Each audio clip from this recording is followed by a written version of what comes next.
Yeah, this is your boy, Tone DeShields II. You guys are locked in on your very special NFL Draft Edition, Day 3 edition of Chalk It Up Sports, where no matter if we win or if we lose, we just got to charge it to the game. Going to be a very, very good show for you guys today. Make sure you smash that like button. Make sure you guys always stay engaged in the content. If you're new to the show, I really appreciate you guys giving me a shot. Make sure you subscribe to the show only if you like what you hear, like what you see. Make sure you guys stay engaged. Hit the like button, hit the dislike button. If it all counts in the end. So make sure you guys stay locked in. I'm always grateful. Got to start the show with gratitude. Got to start the show with modesty and just being grateful for the little things, right? Grateful I woke up this morning. Grateful that I still have my wits about me. These past couple of days, man, it's a lot of preparation, a lot of intensity, a lot of mental gymnastics and investment, but we're all here and we all locked in and we're all here to have some fun. And it should be pretty exciting. It's day 3. So this is the final day of the NFL draft. Rounds 4 through 7 will be announced today. The Panthers are currently on the board. The Panthers pick is in. And we're going to have some fun, you guys. I'm really grateful to be here. I'm really grateful to be here. I do want to say this, though. So today, we're going to be live on Chalk It Up Sports for rounds 4 and 5, right? Rounds 4 and 5, we will be live on Chalk It Up Sports. And then for round 6 and possibly 7, I'm going to migrate over to my guy, Philly 500 and Joey Shakes. They sent me the invitation. So I'm going to lock in with those guys for rounds 6 and 7. You guys have me here on Chalk It Up Sports for rounds 4 through 5.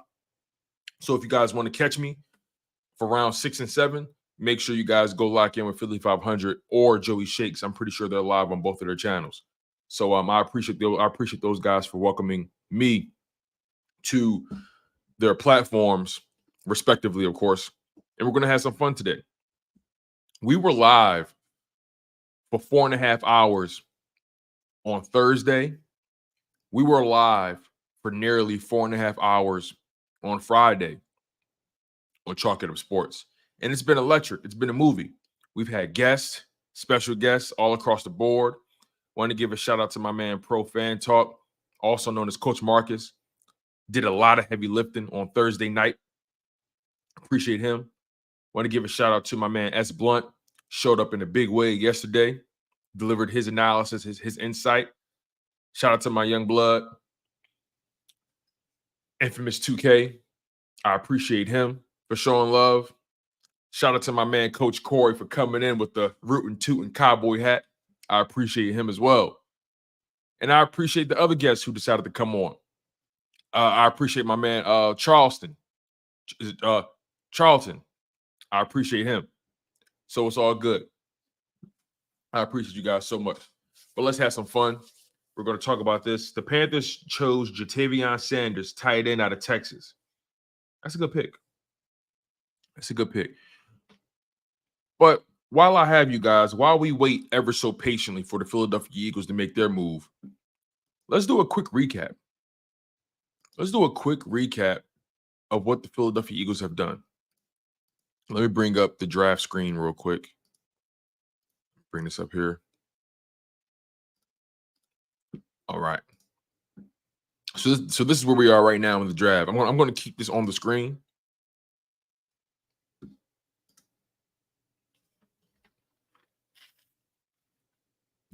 Listen, relative time works. I get it. They went all defense, offense. They went wide receiver, running back, linebacker, tight end. They're trying to give Bryce Young some weapons, and I get it. You got to find out what he is. You got to find out what it is.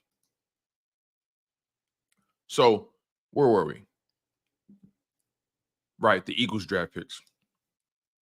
So as you guys can see at the bottom of the screen, the ticker. Well, before I do that, let me do some shout outs. Kyle Kokorski, welcome to the show, my friend. J-Dog, Miguel Lara, what's good? Jinx Wolf, Trey 979, Brian Grant, Chin A, Jason Sink, S. Blunt, the OG, Triple OG. Relative Time Works, Khalil Wilson, Barbara Thomas, appreciate y'all for being here. Fitness Warrior, thank you so much for being here, my God. Jameer Adams, M. Reyes, Devon Tyree, welcome to the show, my man. I appreciate y'all for being here. Thank y'all for showing mad love. Mad love. So the funny thing about day 3 and rounds 4 through 7, they're announcing the picks around the clock. Every pick is not going to be televised. So they're going to be announcing picks literally during commercial breaks. It doesn't matter what's going on, but they're going to be announcing picks all throughout the commercials, all the ads. That's all I love about round 3. It just goes. And you never know. The Eagles may trade up. It all remains to be seen. So I'm going to keep my Twitter window open here. Make sure we don't miss a beat. All right. All right, so let's recap what the Philadelphia Eagles have done. Israel, welcome to the show, man. I appreciate you. Thank you so much, my guy. Brian Davis, thank you. Appreciate y'all supporting me. So the Broncos selected Troy Franklin, wide receiver out of Oregon. Not bad. Ooh, I like that move he put on him. Not bad. So, all right. The Philadelphia Eagles.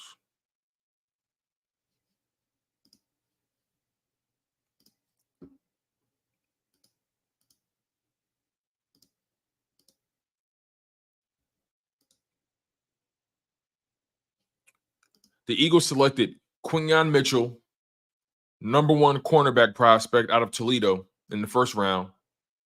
They selected Cooper DeJean, Iowa cornerback. Well, I'm saying DB. He's a DB because the Eagles have him listed as a DB.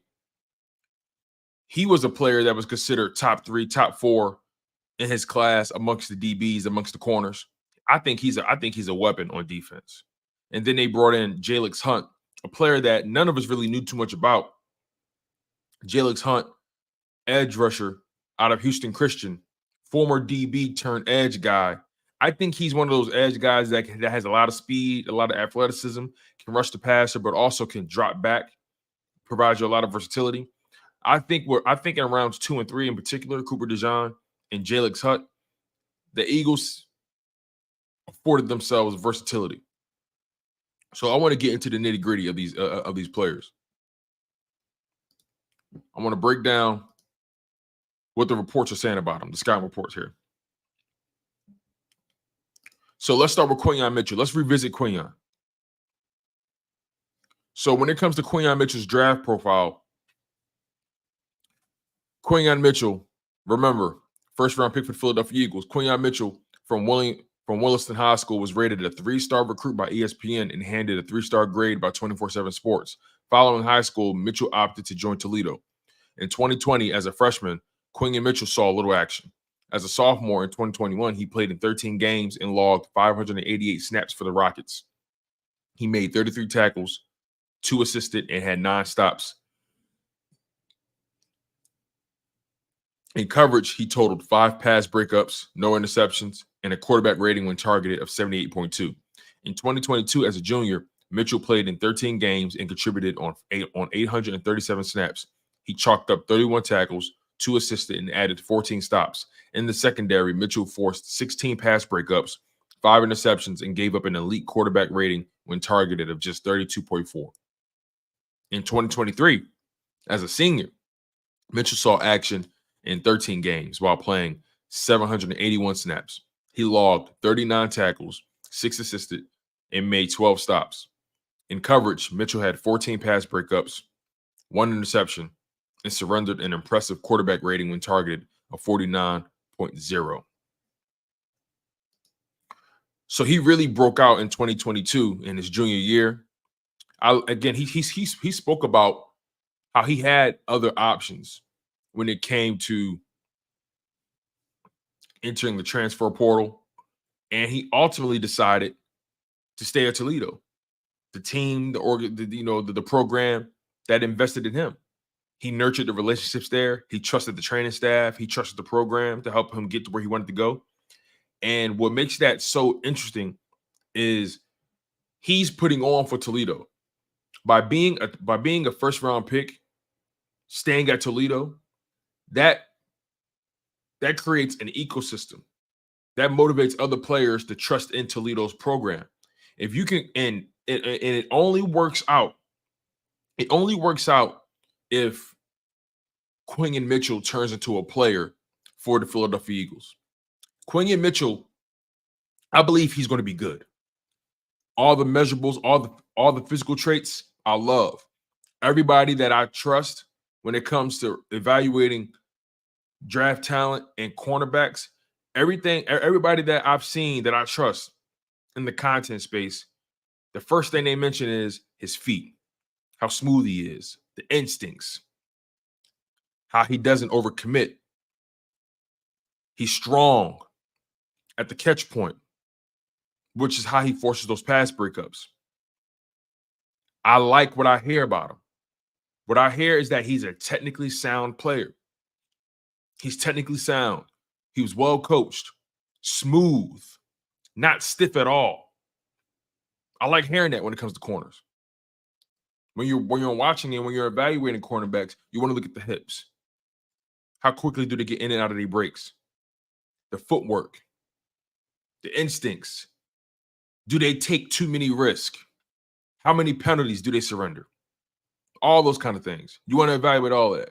And Mitchell was a very clean prospect, top to bottom. He was a clean prospect. He did amazing work in 2022 and 2023 with Toledo. He had an amazing Senior Bowl. Got to give credit where credit is due when it comes to that. Tested out of the park when it came to the combine. He was just a very clean prospect from top to bottom, not just on the field, but off the field as well. So I'm not mad at the pick. I like that the Philadelphia Eagles made that decision. I'm rolling with it. I like it. He's going to be a starting corner in the NFL. He's starting day one for the Philadelphia Eagles. And best believe teams are going to test him. So we're going to know very early if he's good or not. That's what I love about the draft pick. We're going to know fairly early if this kid can play. And sure, he's going to go through some growing pains, right, based off the matchups. And as you get deeper into the league as a corner, you start getting a sense for other players' tendencies, especially your opposition, wide receiver versus corner. You get a sense for tendencies. From what I hear, he's a film junkie. He studies the game. He's a football lifer. So I think he's going to be a great player. I really do. All right, now I want to transition to Cooper DeJean. Cooper DeJean, he's a fascinating prospect because when I look at him, I see a hybrid player. I see a safety. I see a guy that can be in the backfield. He's physical, 6 feet, 203 pounds, super athletic. I see a player who has all the physical tools. See, he was an outside corner in college, but when I watch him play, when I see how he moves, when I see the physical presence, the traits, I see a safety. One of the knocks on him was he can be a little stiff, but I think he'd be better suited as a safety, being that hybrid guy that you move around all across that defense. You have him playing strong. You have him playing free. You have him in the slot, moving around. Maybe you blitz him a couple times. Like I feel like Cooper DeJean is going to be a weapon on the Philadelphia Eagles defense. I want to read his draft profile, though.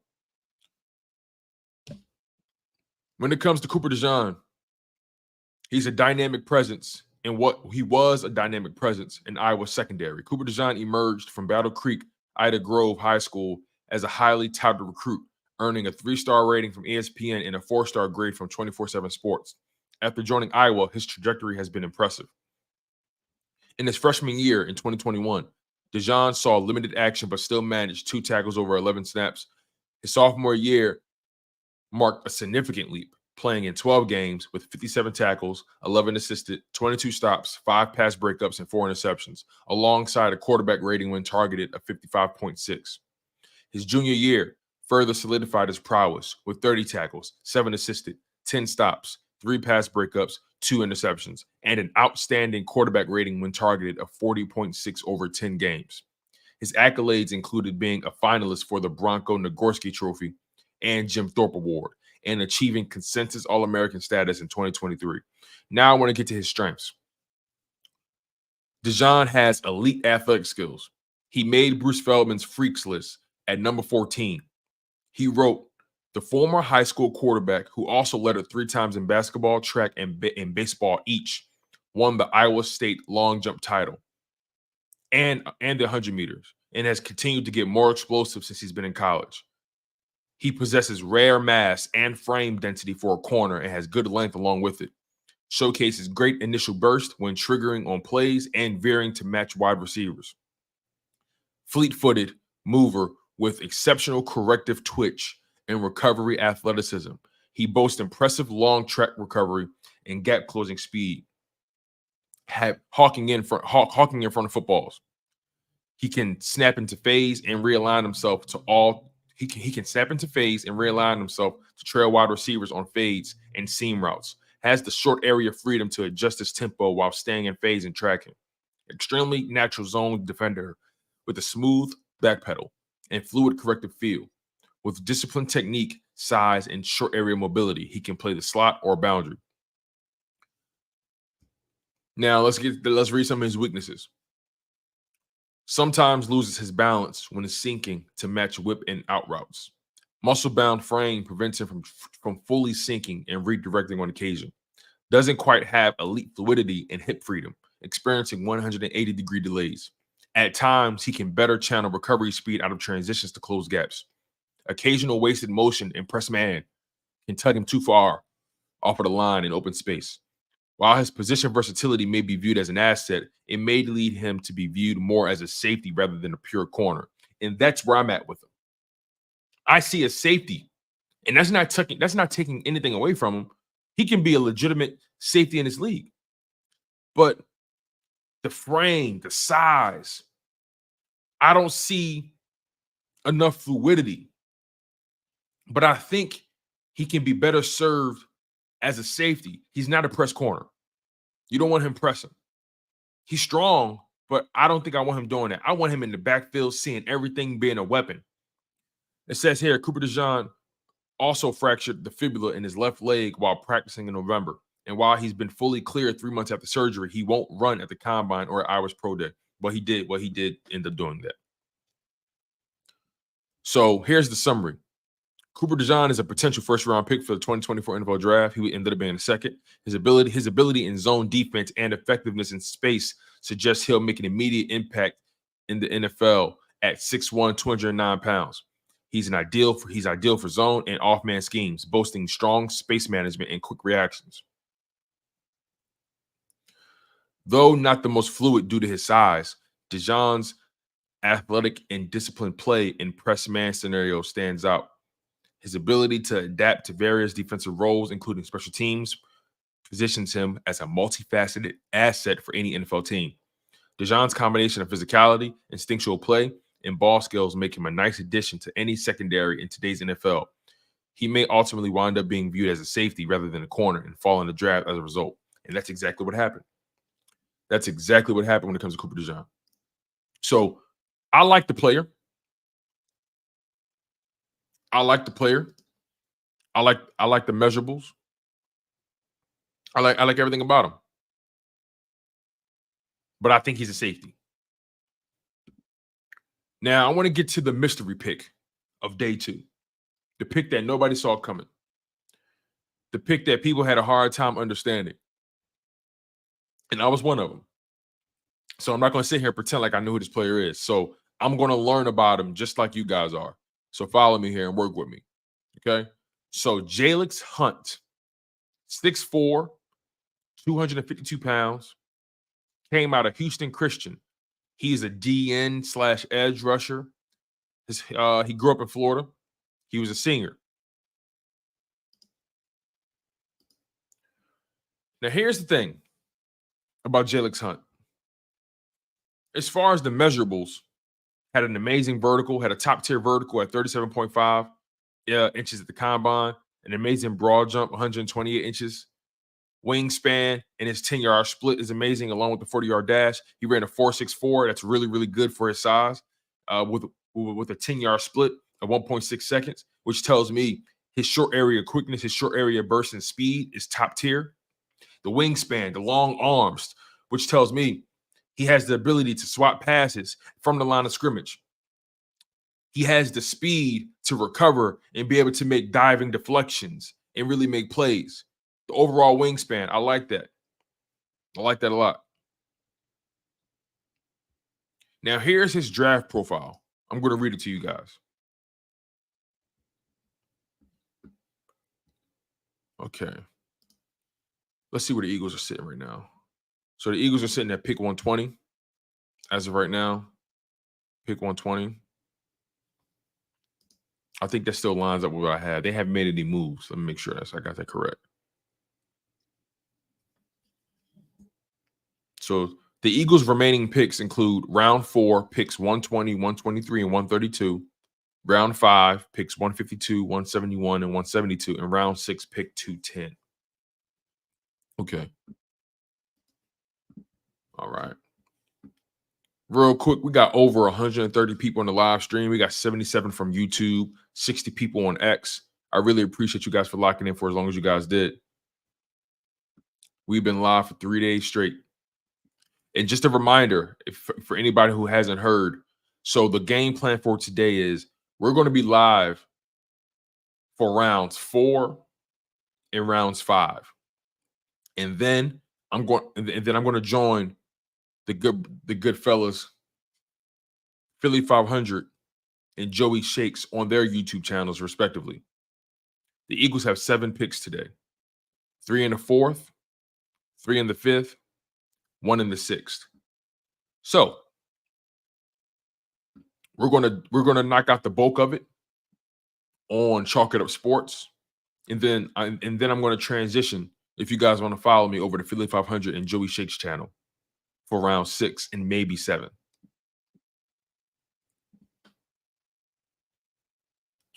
All right, here we go. Now, Jayx Hunt, the man,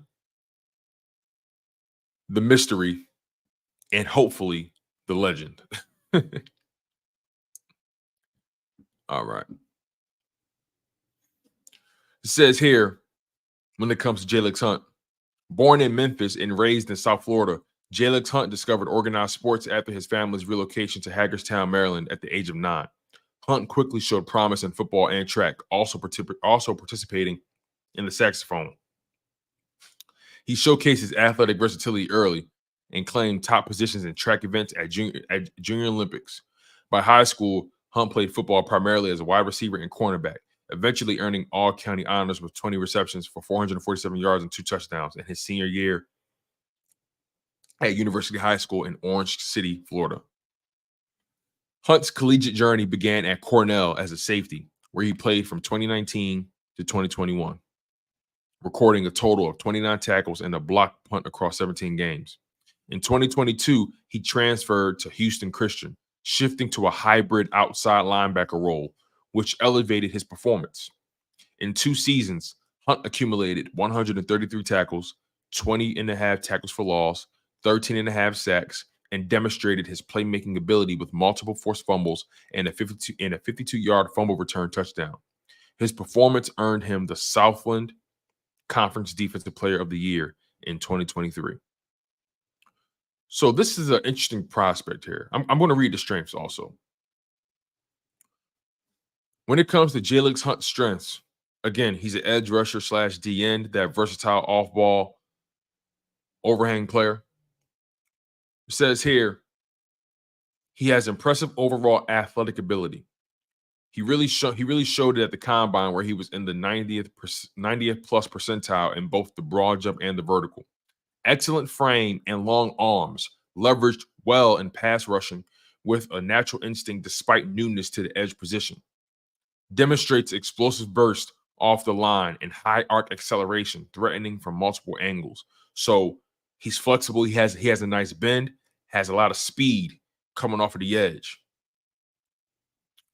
utilizes his prior defensive back experience to anticipate plays, and shows prowess in zone coverage and run defense. I think this is where Vic Fangio comes in. Vic Fangio loves those versatile edge rushers that not only can rush the passer, but also can drop back in coverage. Combines impressive closing speed and flexibility, enabling effective pursuit and engagement with quarterbacks and runners alike. That's that short area quickness. That's that reaction time, that instinct. His 40-yard dash time was very good. His 10-yard split, very good. He knows how to operate well in limited space. Adaptable and quick to learn, shown by a successful transition from safety to edge and immediate impact on the field of performance. He had to put on a lot of weight to play edge. I'm sure he probably went from 210 to like 250. He had to put on a lot of weight to be an edge rusher. Good character and leadership, known as a positive locker room influence, aligning with NFL team culture. Shows promise in special teams play, suggesting utility and versatility in professional setups. Decent hand usage to keep blockers at bay, important for shutting blocks and controlling engagement points. So I think I'm going to get to the weaknesses, but I think right now Jayx Hunt at best is going to be a special teams contributor. At best, if he makes it on the field, I'll be surprised. We still need to find out what Nolan Smith is. You got Brandon Graham there, Josh Sweat, Bryce Huff. So he has an uphill battle to even get grass time, but he's likely to compete with guys like Zach Bond, Oren Burks for grass time. But I think at best right now he's going to be a high quality special teamer. And then once BG retires, we're going to start to see these young guys start to elevate. Then Nolan Smith, he'll get his opportunity. We have no idea what Josh Sweat's future holds beyond this season, so we'll see. So when it comes to Jayx Hunt's weaknesses, okay, the Giants got a tight end. Wow, the Titans got Cedric Gray. Jeez. Wow.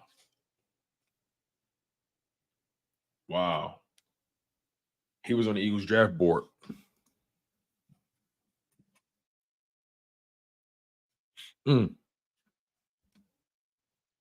Wow, man. Cedric Gray.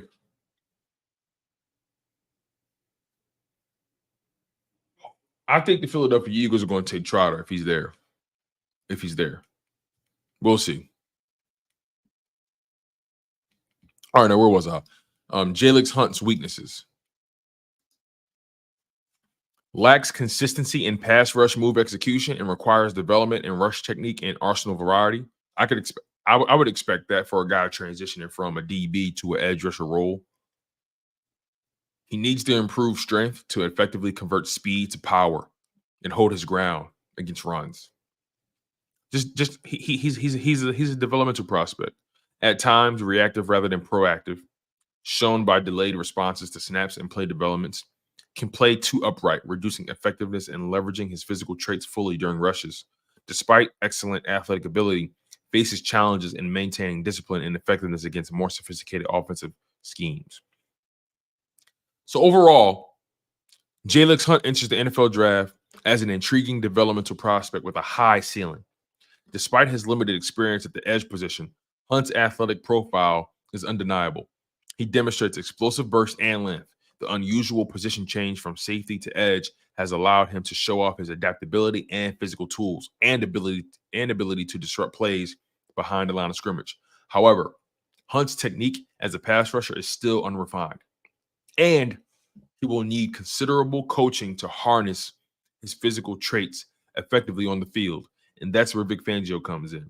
That's where Clint Hurt comes in. Jeremiah Washburn. Those guys got to get that kid ready.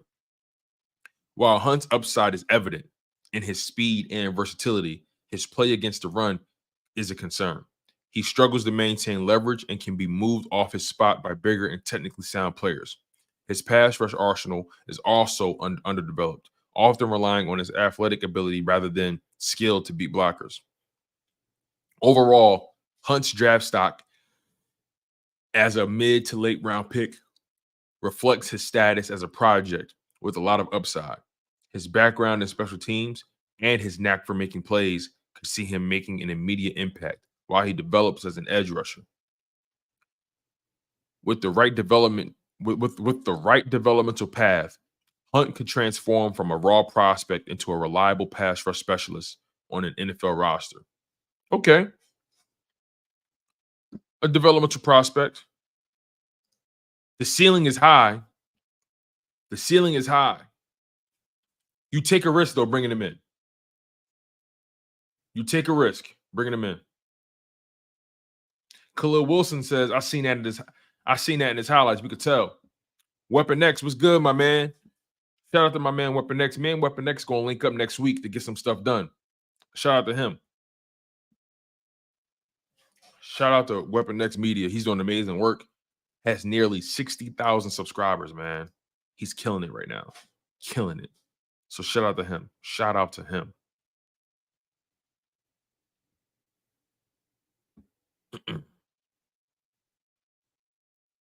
Chin says, Fangio likes him, so that's enough for me. S. Blunt says, he's a first-year developmental project, but long-term, I like what I'm seeing.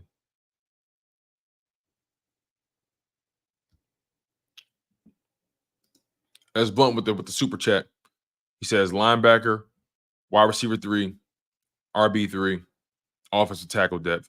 Rank the remaining needs. Ooh, good question. Good question. Let me tweak something real quick. That's a really, really good question. So, well, real quick before I answer that, let me turn this fan off. It's getting a little chilly in this room.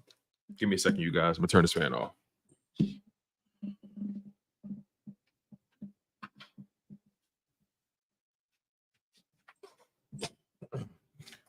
There we go.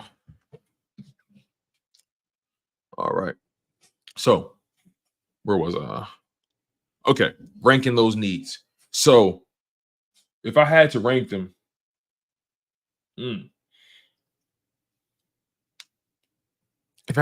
I would say linebacker, offensive tackle depth, wide receiver 3, RB3. So that's how I got it, Blunt. Linebacker, offensive line, wide receiver 3, running back 3.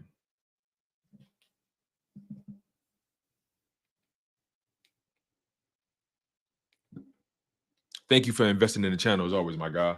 As always, love. I appreciate you. Make sure you guys smash that like button on the way in. Make sure you smash it on the way out.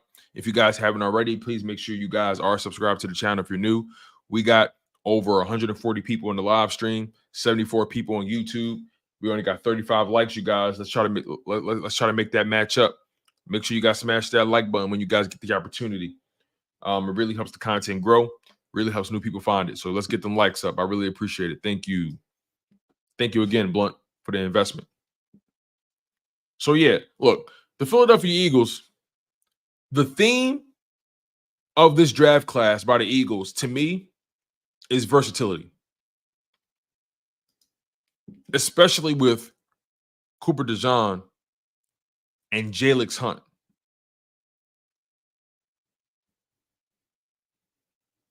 One thing I will say, though, I like that name, Jayx Hunt. I think that's pretty cool. Jalyx. Sounds like something out of a sci-fi flick. MJS, he ranks him. He says linebacker first, O-line depth second, D-line depth third, running back 3 fourth. So I'm assuming you put wide receiver 3 fifth then.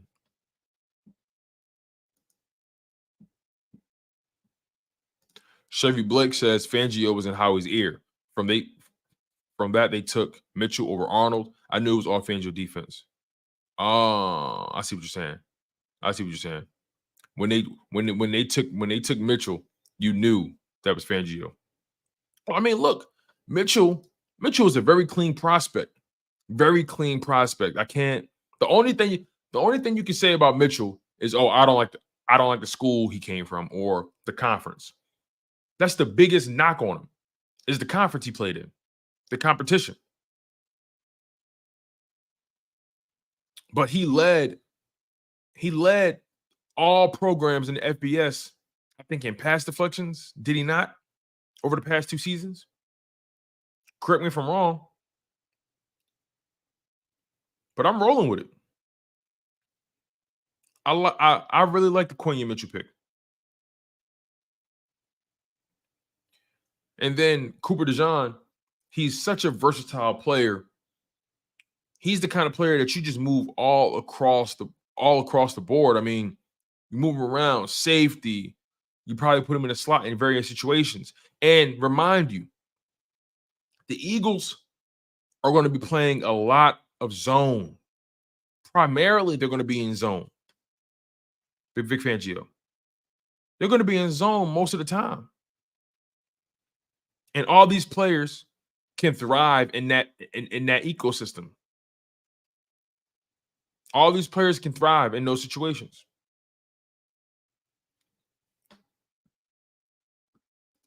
Khalil Wilson says when they took Mitchell, it was the whole team that wanted him. De La Flo, welcome to the show. Definitely a decent linebacker. Don't trust Bowles letting White go. Where there's smoke, there's fire. You know, I just found out something yesterday. My man Charlton, you know, he has something. He told me something about Devon White and how his dad had died in prison. His dad was murdered in prison during his, I think, his second and third seasons, and that's he kind of hit. That's where his game kind of took a dive. I mean, he wasn't focused. In theory, he wasn't focused because of the significant loss he had. Now, I want to look more into that.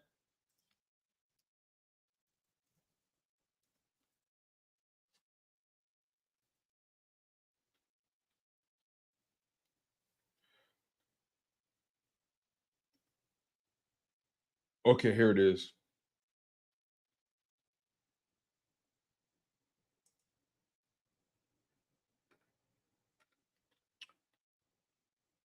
All right, let's pull this up because it's relevant when it comes to Devon White.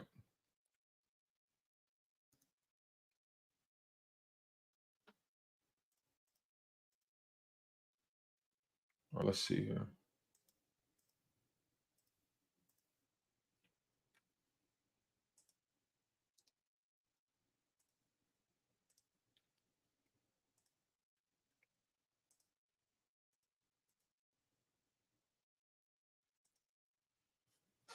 All right, I want to get into this.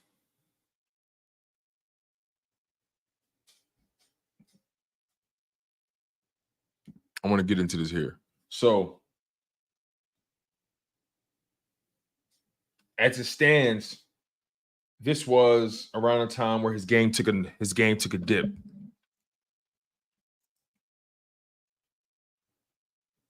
Devon White's dad being investigated by Louisiana. The death of Bucks linebacker Devon White's dad being investigated by Louisiana officials. This was published November 14th, 2022.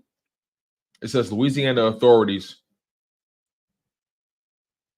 are continuing to investigate the cause of death of Carlos Thomas, father of Bucks inside linebacker Devon White. Thomas was incarcerated at the time of his passing on Thursday. The Nachitos, I don't know how to pronounce that. The sheriff's office issued a statement Monday indicating that Thomas, 45, was transported from the detention center to the regional medical center after complaints of severe back pain. He suddenly became unresponsive in the ambulance as he was being transported. While life-saving efforts were conducted by staff at the medical center, but unsuccessful, according to the statement. It says Thomas had been transported to the Paris detention center by the U.S. Marshal Service on October 14th to await trial proceedings stemming from previous federal charges, according to the sheriff's office. An autopsy is being conducted to verify the cause of death. The results are pending. White, who learned of his father's death while on the team bus to the airport for the Bucks flight to Germany, honored his dad with arguably his best game of the season. 9 tackles, 2 sacks, a forced fumble, and Sunday's 21-16 win against the Seahawks. Wow. I need to see another article about this because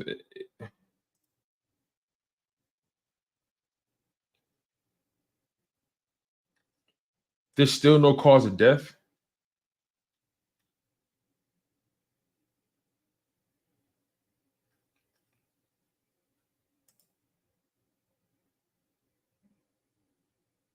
Huh. Regardless, his dad passed away. Regardless, his dad passed away. So maybe that can be aligned with his dip in play during that time. Maybe. It all remains to be seen, but at the end of the day, we got to wait and see how this stuff pans out, okay? Make sure you guys smash that like button. Really appreciate it.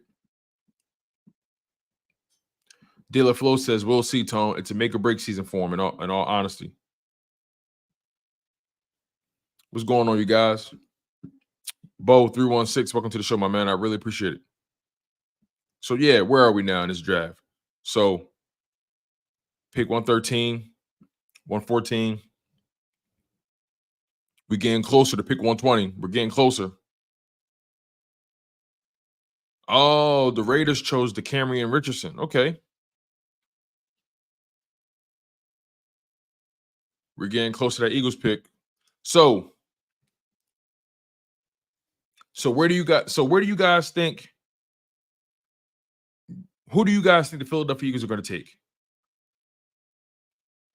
Who do you guys think the Philadelphia Eagles are going to take? I think they end up taking Trotter Jr. right there. 4th round. Not a bad spot to get him, in my opinion.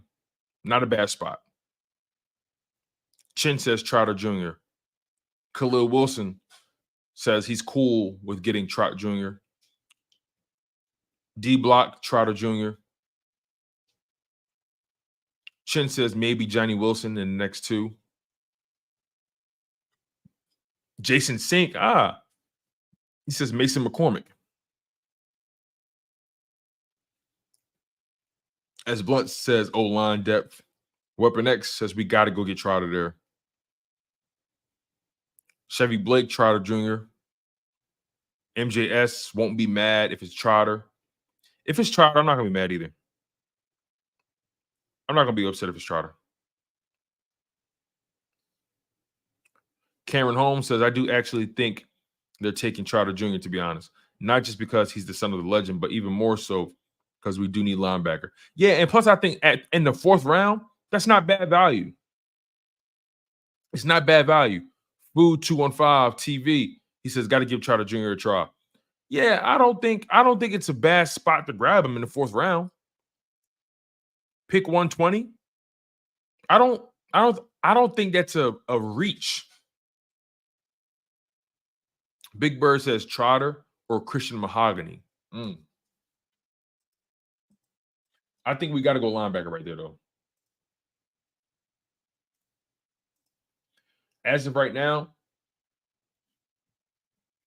Jeremiah Trotter is the best available linebacker. That's what they're saying. Then you got Curtis Jacobs, Edifwan Ulafishu out of Washington, Nathaniel Watson out of Mississippi State, Jalen Ford out of Texas, Jordan McGee out of Temple.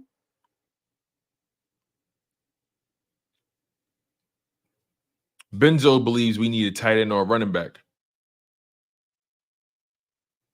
Trey 979 says Steelers and Seahawks might steal Trotter Jr. Ooh, you might be on to something. You might be right. You might be right. But the Steelers just chose Peyton Willis, though. You think Peyton Wilson, you think they go linebacker again? Aishan says McGee is Gucci. Benzo says, give me Stover.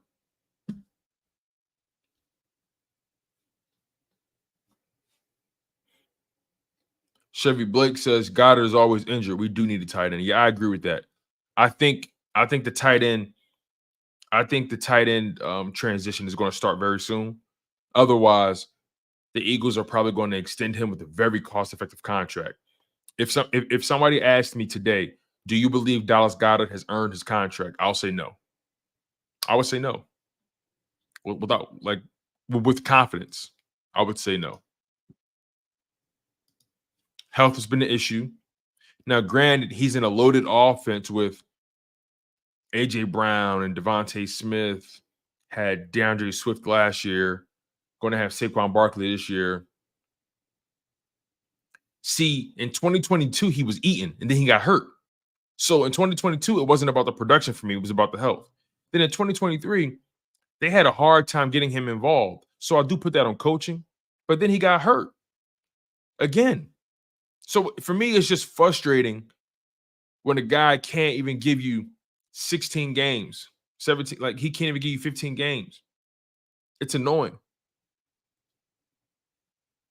And he's battled injuries all throughout his career. The Jaguars select Javon Foster, deep offensive tackle out of Missouri. Huh. Okay. John V says, I don't think they've used Goddard right. More will. I will admit that in 2023, they didn't really get Goddard incorporated early enough.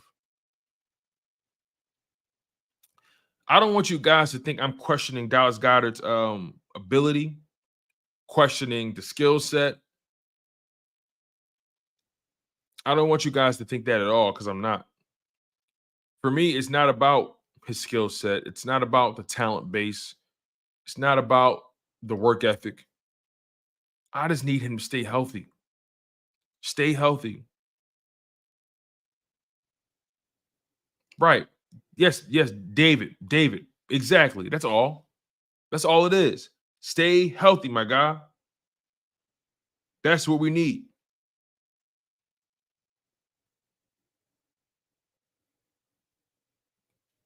It's one of the most frustrating things. Jason Singh believes that the Eagles need to use Dallas Goedert down the seam more. I agree with that. I do feel like they're not creative enough with him. I will agree with that.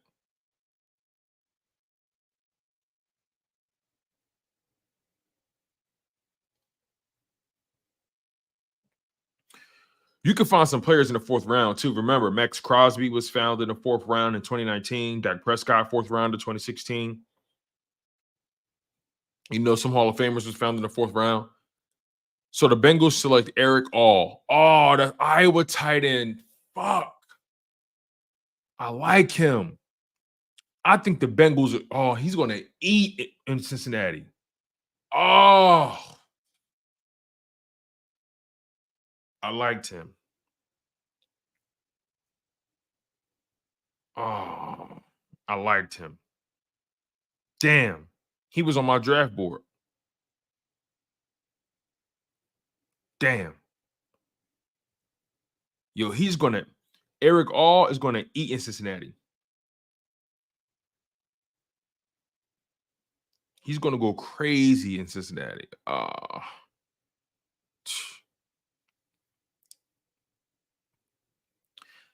don't know what it is. Whenever I see an Iowa tight end, I'm rolling. Sam Laporta, George Kittle, they've convinced me.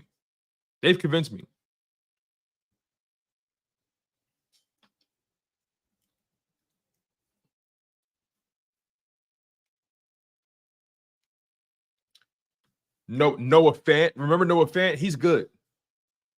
Noah Fant plays for the Seahawks. He's really good.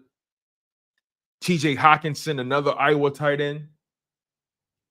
So when Iowa pumps out Sam Laporta, George Kittle, TJ Hawkinson, and Noah Fant, I like those odds. I like that. Damn.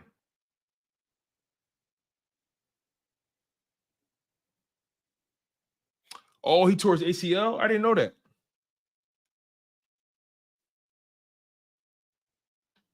I didn't know that.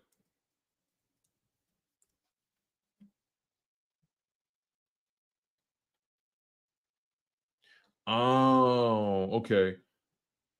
So he tore his ACL in 2023. He tore his ACL in October 2023. So you know what? You're right. It might he might have a red shirt year, or he may not come on until, if he tore it in October, you may not see him until November, December.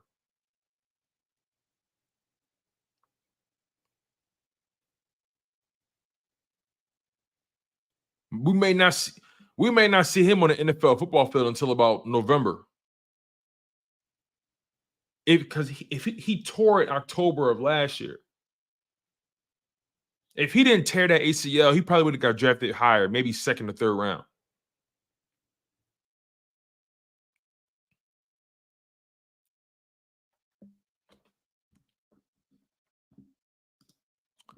My pop said, "Yeah, I believe he was on the Eagles draft board too. Iowa puts out good players. Yeah, it's a fact. They do.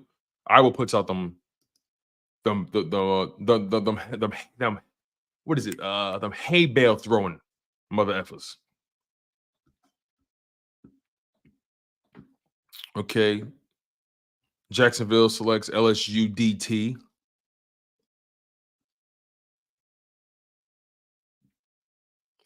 David Mack says Jared Wiley's about to fall into our lap.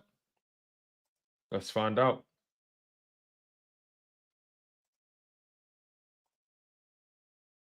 TCU tight end. I ain't gonna lie, man. I'm scarred. I'm scarred from TCU. I don't want no TCU dudes in the building. And I know that's a bad mindset to have, but TCU guys make me nervous. Jalen Reagor ruined that for me.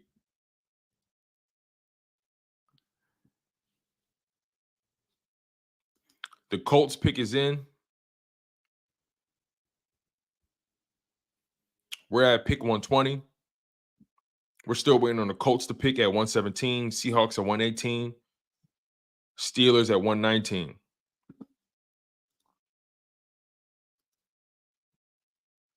Chin says blame Howie, not Reagor. Tasty Flowers says guard. Khalil says no Raegers. Tasty Flower says we need Mason McCormick from South Dakota State. He's a guard. I think somebody was talking about him. I think Mason McCormick is going to be there, though. I don't think you have to reach for Mason McCormick or jump, right? I think you can stay where you are, and he might fall into your lap. Ernesto, what's good? Chin. Justin Jefferson was right there. No, yeah, I know, man. It's crazy. It is crazy, man. He was right there. Tasty Flower coming up with the names. Muhammad Kamara from Colorado State. He's a DN.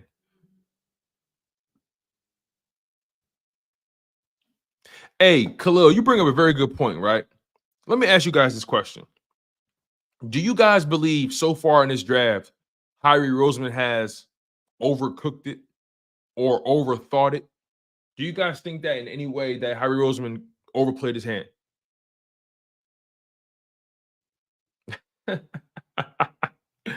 Y'all funny as hell, man.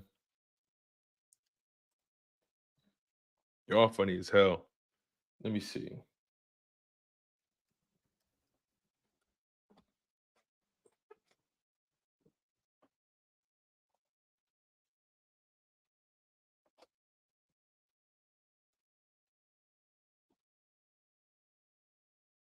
Let's see here.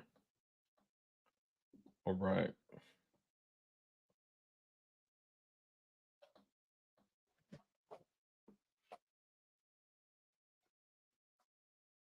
Mm-hmm.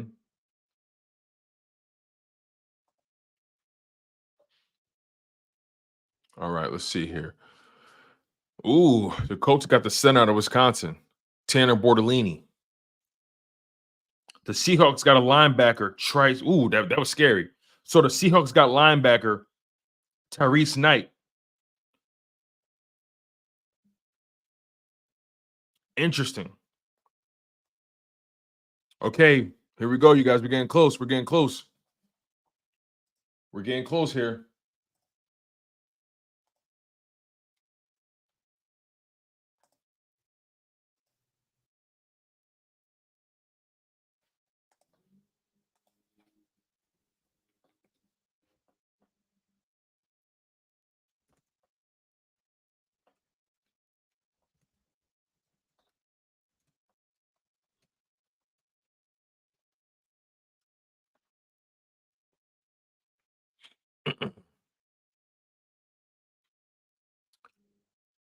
Seahawks drafted a UTEP linebacker, Tyrese Knight. Interesting. All right, the Steelers pick is in. I hope they don't choose Jeremiah Trotter Jr., man. I really hope they don't do that. I love what the Jacksonville Jaguars are doing as well. They're going really heavy on the O-line. I really like that.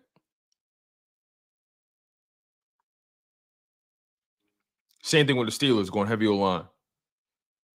Blunt says Brendan Rice, Johnny Wilson, and Christian Mahogany are still available as players that the Eagles hosted on 30 visits. Good point. Good point.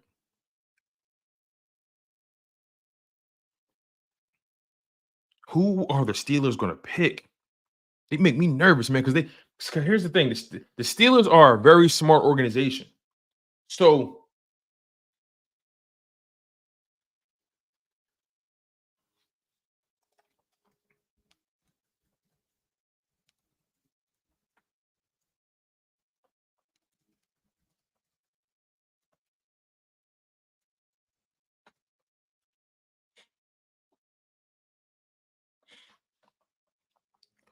all right, Steelers, come on. You're making me nervous. I don't like being even remotely close.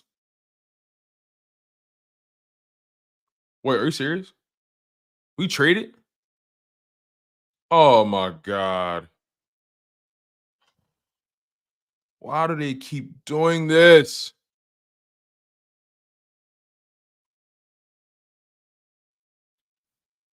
Why do they keep doing this? They can't keep getting away with it. They can't keep getting away with it. Ah, they're killing me. Now, granted, they got a pick right there at 123. The Steelers took Mason McCormick. Wow.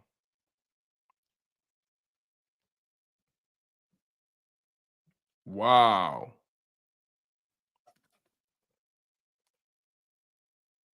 Ah.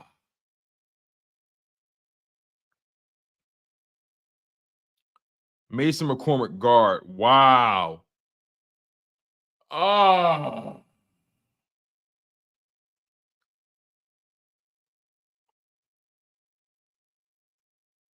See, this is why. Oh, wait. What did we get? Got a 2025 third rounder? Okay. All right. Okay. All right.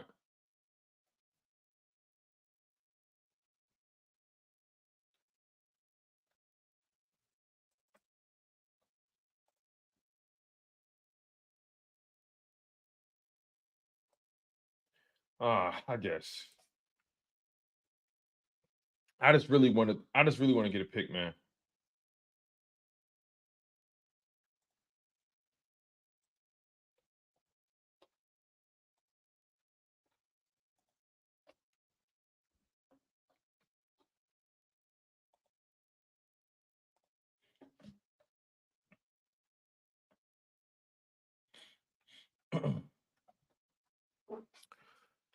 Now, granted, we still got pick 123. We still got pick 123. He better pick somebody right there. Devon Tyrese says they wasn't making all these picks. I think they had 7 picks. Yeah, they did. You're right. Now to your point, Devon, to your point, I didn't think they would use them all either. But I didn't expect them to trade from 120.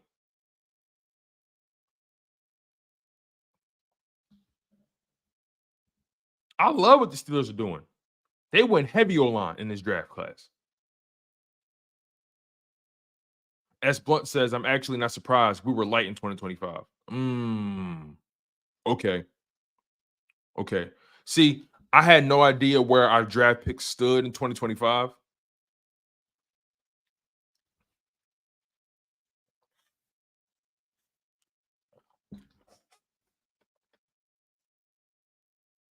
Let me see if I can get the exact details of the trade.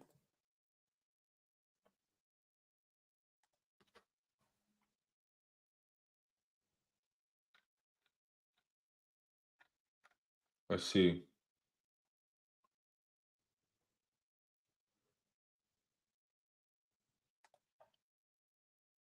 Okay. The Eagles traded pick 120 to the Miami Dolphins for a 2025 third-round pick.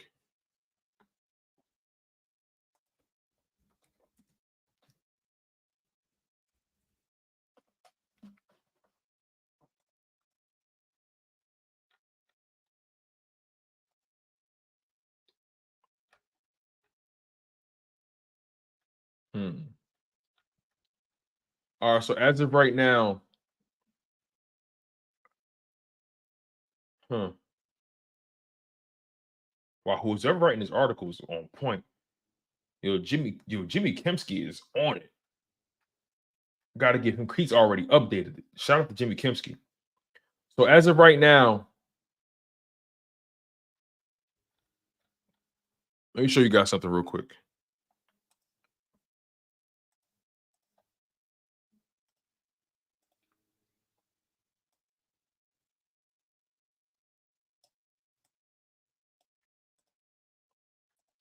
So here's something to pay attention to. These are the Philadelphia Eagles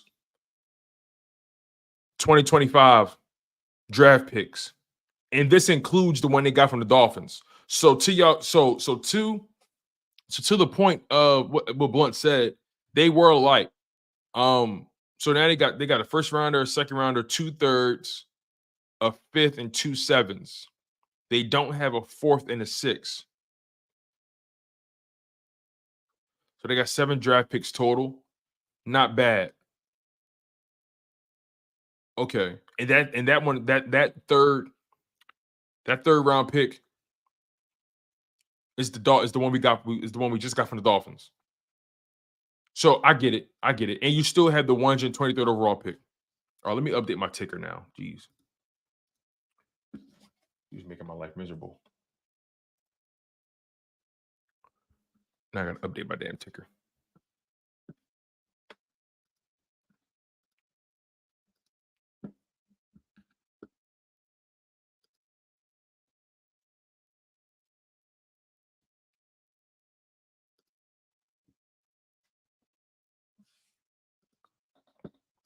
All right, there we go.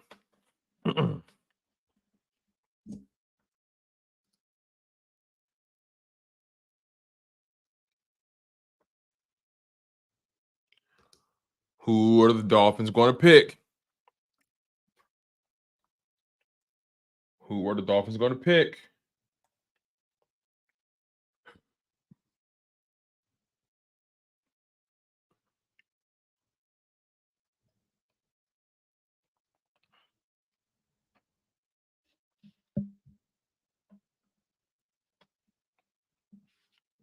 The Miami Dolphins pick is in. Jalen Wright, running back out of Tennessee. Okay. So Miami went running back. So the Seahawks and the Bears are in front of the Eagles right now.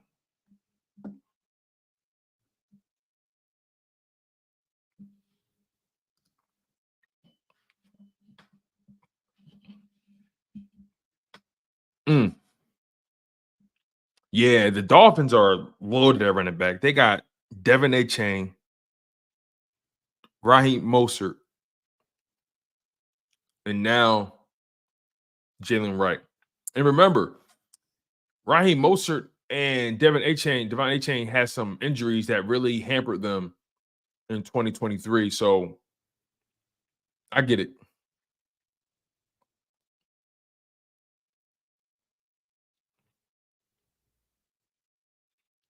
I get it.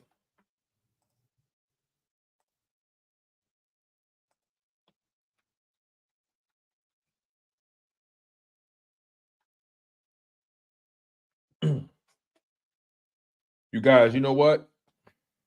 Now that I look at this,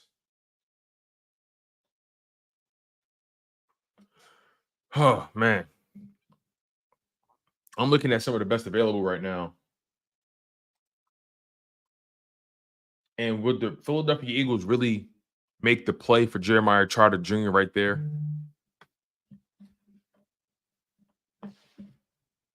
I don't know if they would. I mean, I think they should, though.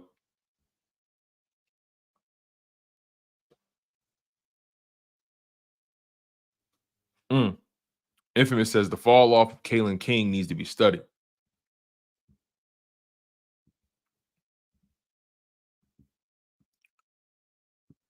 David Mack says, Tone, I wouldn't be mad at wide receiver or tight end right here at 123.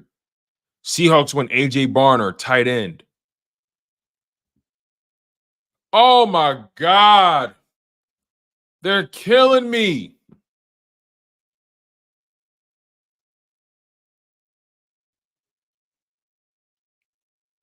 They're fucking killing me.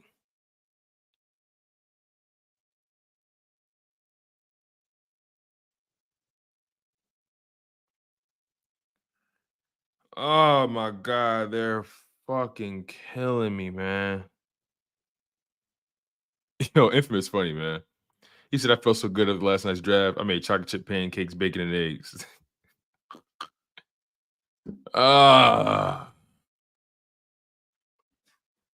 Another fucking trade.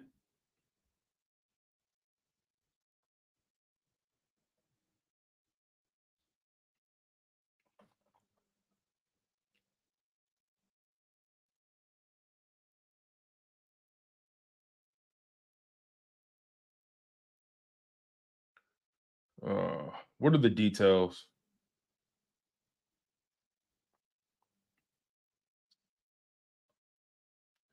All right, here we go.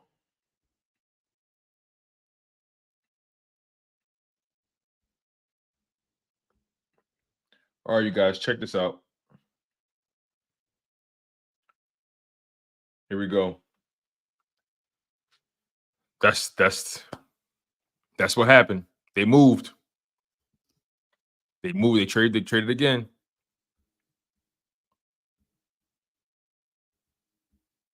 They traded again.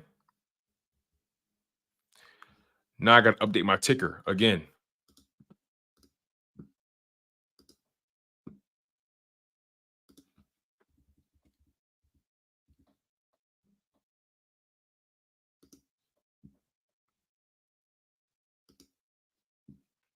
I don't know how I feel. It's just make a fucking move. Just make a move. The Bears drafted the Iowa punter, Tory Taylor. They're not on the clock. They traded the pick. Catch up, ESPN. Or at least the television broadcast. Damn.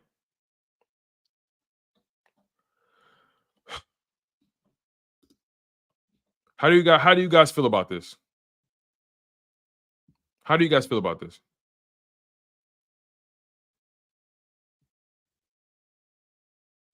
Hold on, let me look at the article I was looking at, man. Yo, Blunt, like, yo, listen, be patient. Be patient. Be patient. I'm trying, OG. I'm trying, man. I'm trying. I think I'm just eager. That's all it is. I think I'm eager. And I guess and honestly, you know what it is, you guys? You know what it is? I want a linebacker so bad. And I just feel like I don't want us to miss out on the guy. And look, we're all guessing at the end of the day. But I think once they get a linebacker, I'll be comfortable. Devon, you right. Devon, you right. They don't need all those picks. They got 3 fifth-round picks too. So I understand their line of thinking, but I guess I'm eager. I'm just eager, you guys. Don't pay me no mind. I'm eager. Just a little eager.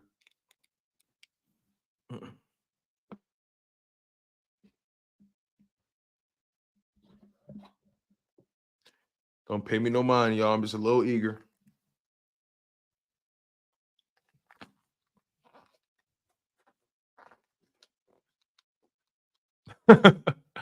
Yo, LAC 215 said, just bite the bullet and pick somebody. But But y'all did bring up a good point, though. They got a lot of picks, and it's no way they were going to use them all. Oh, they moved back to 127. Okay, so hold on. So they only moved back 4 spots. All right. So they got 2 picks out of it.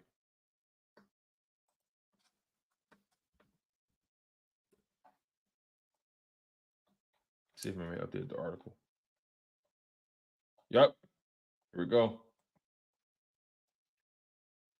So as it stands right now, the Philadelphia Eagles now have 1, 2, 3, 4, 5, 6, 7, 8 draft picks in 2025. Okay, so I'm gonna show you guys what I see here. So this is the Philadelphia Eagles situation in 2025. Okay.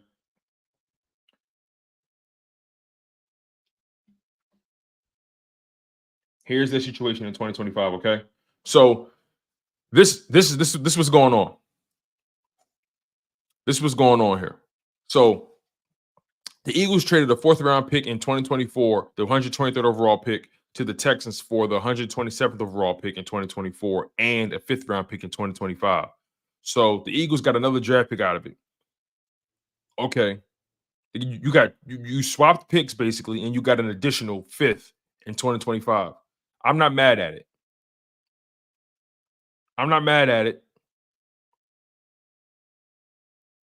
Ray Kelly says they're preparing for tampering fines. Hey, you may be onto something. I like this. Despite my eagerness, I like this.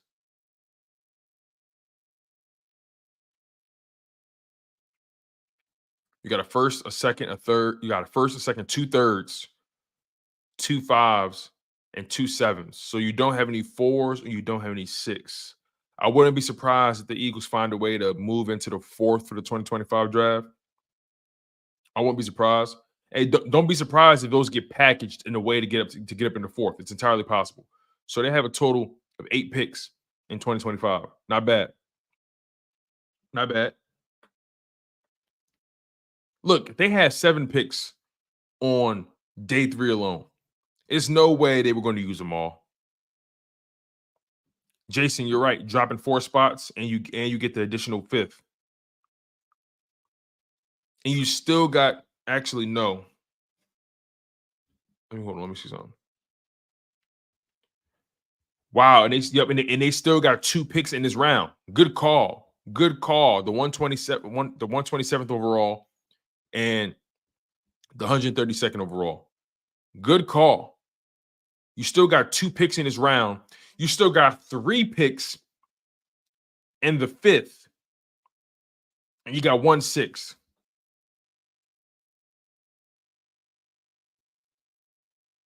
So the Eagles still have 6 draft picks.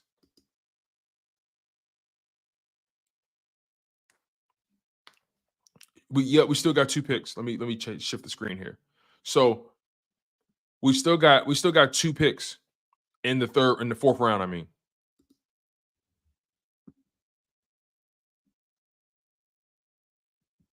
we have the 127th overall and the 132nd overall.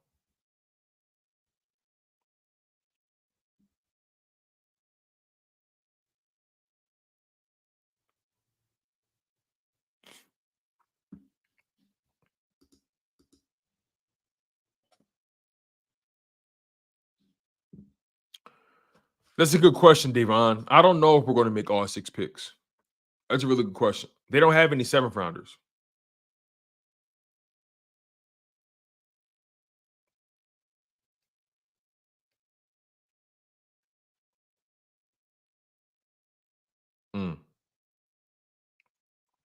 Malik Mustafa, safety out of Wake Forest, goes to the 49ers.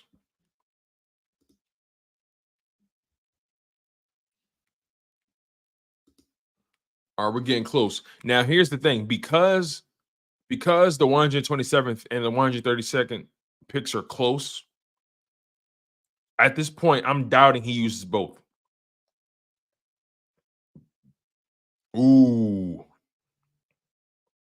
The Lions traded up.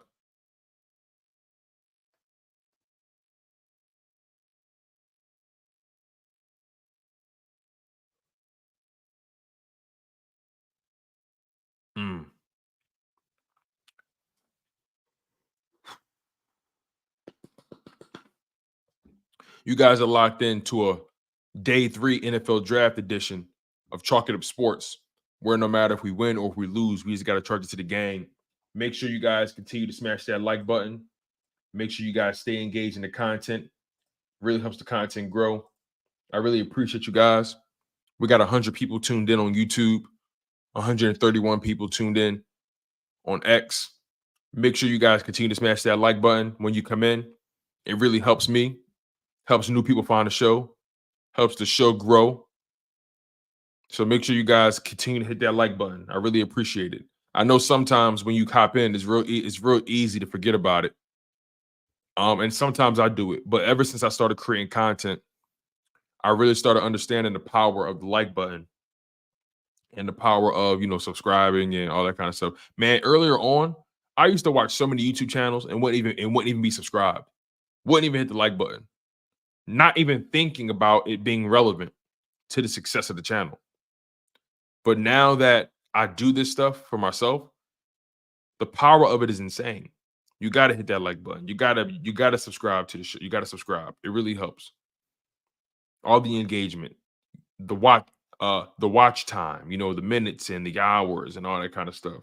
It all matters. The impressions. All right, we're getting close. Tampa Bay Buccaneers took Bucky Irving, running back out of Oregon.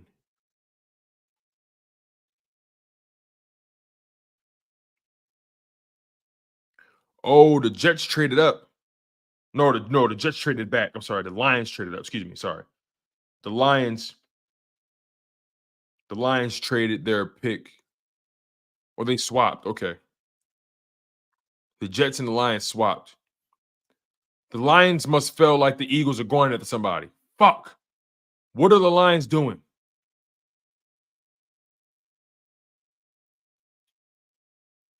Philly, man, I got that in the works.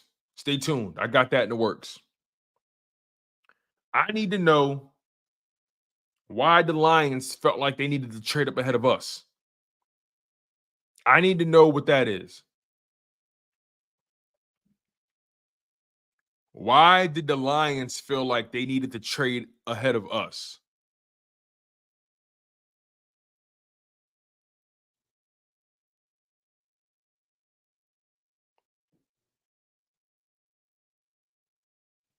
Chevy Blake says something interesting. He says Roquan Smith is 6'1" on the Ravens. That's considered average for a linebacker, and he is top tier. This narrative for a linebacker to be tall in this era is crazy. That's a good point. That's a good point.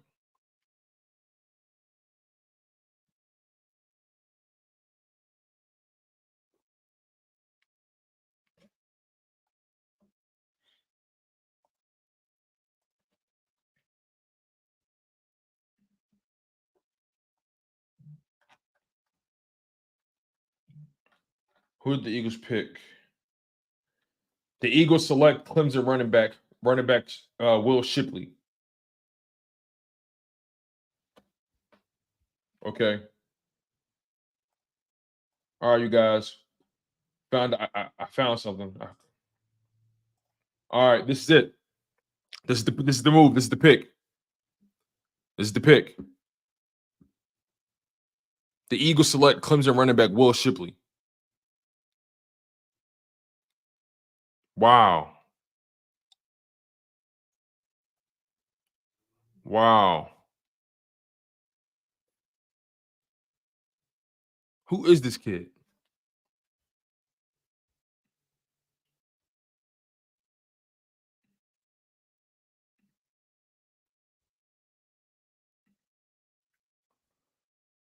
Will Shipley, 5'11", 206 pounds out of Clemson.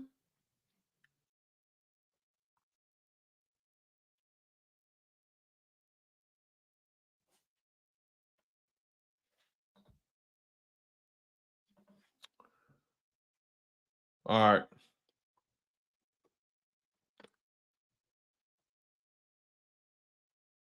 All right. All right. This is Will Shipley. Says here, Will Shipley, 5'11", 206 pounds. Shipley is a smaller back, but he runs hard and keeps his feet moving between the tackles. He has a nose for the end zone and rushed for 31 touchdowns over the past 3 seasons. Shipley has the burst to run the corner and reach his top end speed quickly when he gets a seam. He caught 85 passes at Clemson and has the traits to contribute as a receiver early in his career. Shipley features the burst to separate from linebackers, and he can catch passes in stride and produce after the catch. So you got a running back. So you got you got a running back who can catch the ball out of the backfield, has speed and burst, but also runs with power, and he has a nose for the end zone. Wow, for real, Matt? Is this for real?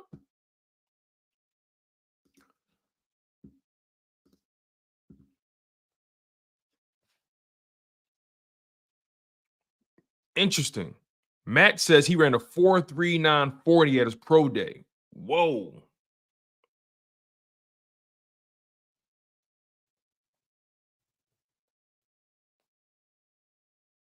Okay.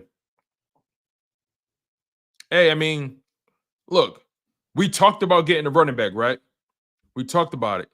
And outside of Saquon Barkley and Kenny Gainwell, they had no running back depth. They had no running back depth.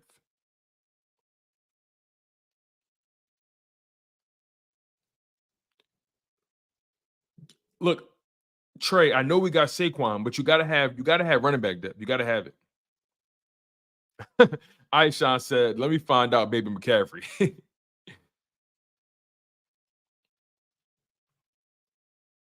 We'll see, man. Look, we gotta be patient. We gotta be patient, okay? We gotta be patient. A lot of y'all still talking about Jeremiah Trotter, right? If they get him, then we in business.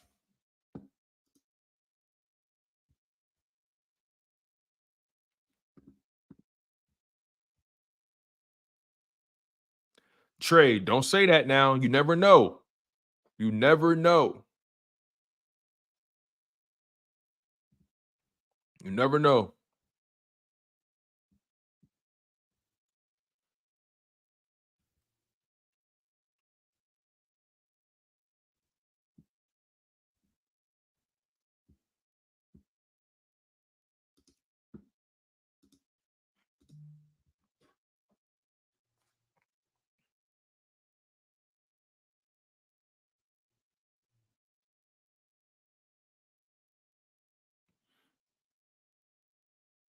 Mm. The Lions went offensive line.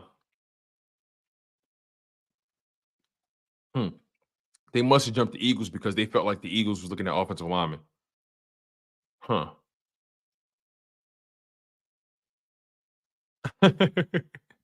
Y'all funny. New Eagles running back Will Shipley, 21 years old, almost 2,500 total yards, 22 touchdowns, and 446 touches last 2 years. Mm. Mm. Not bad. That's not bad production.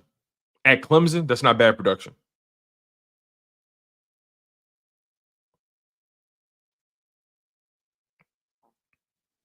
That's not bad production at all.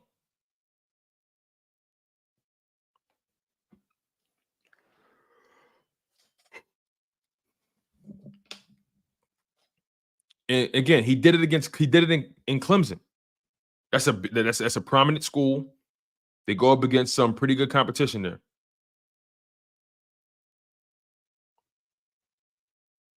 Will Shipley out of Clemson. I need to watch some highlights of him.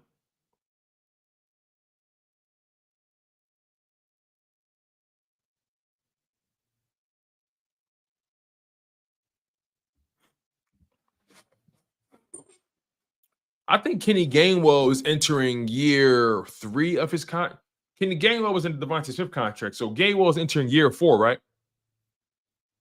Yeah, he got to be entering year 4. So I think Gainwell is entering the contract year.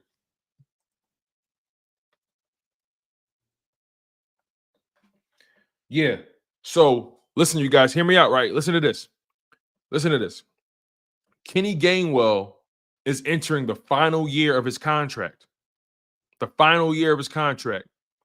I don't think the Philadelphia Eagles bring him back. I don't think they bring him back.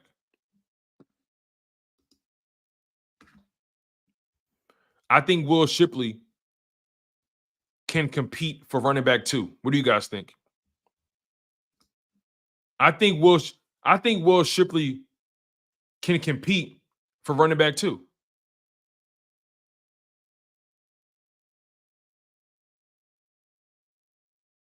The Bills drafted Ray Davis out of Kentucky. I like the player. I want to learn more. I want to learn more about him, though, right? I like the player. I like the production. Shout out to my man Blunt for putting it on the screen here. I like the production. I like the school he came from. Clemson does put out good players. You're absolutely right. They do. Historically, they do. But also, Kenny Gainwell, he's entering the final year of his deal. I don't think they re-sign him at all. I think Will Shipley, you bring him in on a fresh rookie deal, less tread on the tires. He's proven to produce, not only running in between the tackles, running on the outside zone schemes. He can catch the ball from the backfield. He's clearly more physical than Gainwell. He's bigger. He's faster. Look, maybe we get the linebacker at pick 132. Maybe we get the linebacker at pick 132. So roll with it. We got plenty of picks. We got 5. We got 3 picks in the 5th round, y'all. And Jeremiah Trotter is still on the board. I know a lot of y'all fiending for that. Y'all want a linebacker so bad.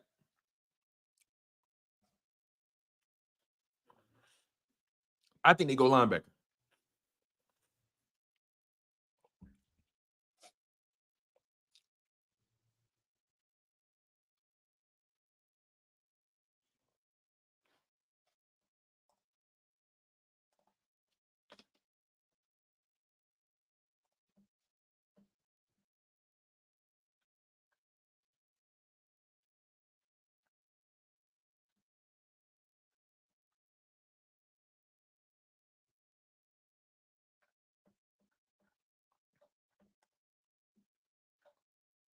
Hey, you guys, peep this.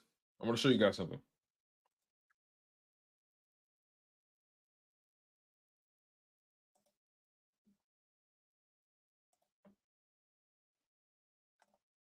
Look at this. Look at that. Not a bad stat to have. Not a bad stat to have. Since 2021, first among ACC running backs. We arguably got the best running back in the ACC. I ain't mad at that. Again, he produced. He produced.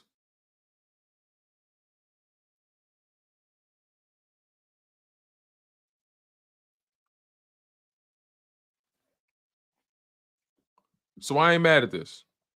I'm not mad at it. Am I looking for a linebacker? Sure. But I like it.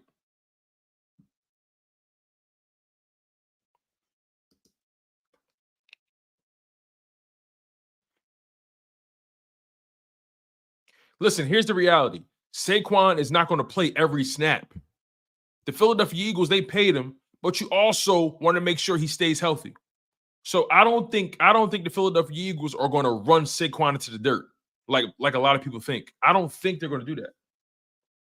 I don't think the Eagles are going to run Saquon into the dirt. I think they're going to do everything possible to spread that ball around, and you want to keep Saquon fresh. You want to keep Saquon fresh. Keep in mind, Saquon does have an injury history. You want to keep him fresh. Saquon is a player that you don't want to run. See, the Giants have been running him into the dirt for the past 3 or 4 years. You bring in Will Shipley to back him up, that'll take a lot of pressure off Saquon. And they play the game similarly. They can catch the ball from the backfield. They're physical. They run hard. It has a nose for the end zone. I'm not mad at it. Knowing that you want to keep Saquon fresh. I'm not mad at it, not one bit.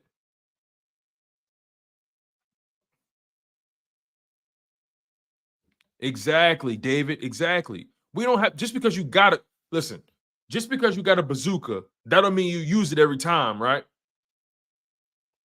Just because you got the biggest gun on the block, that don't mean you use it every time it's wartime. I like the pick, and I think he can beat out. And look, 3 teams with running back in a row. The Eagles are not stupid. Look at this. In the past 5 picks, it's been running backs. Look at this. Look, pay attention. This is why the Eagles are making the move. They see the movement on running backs. They're getting a feel for the board. In the past 5 picks, it's been 4 running backs taken. The Eagles said, no, we got to get one of these running backs. And the Eagles arguably got the best running back in the ACC.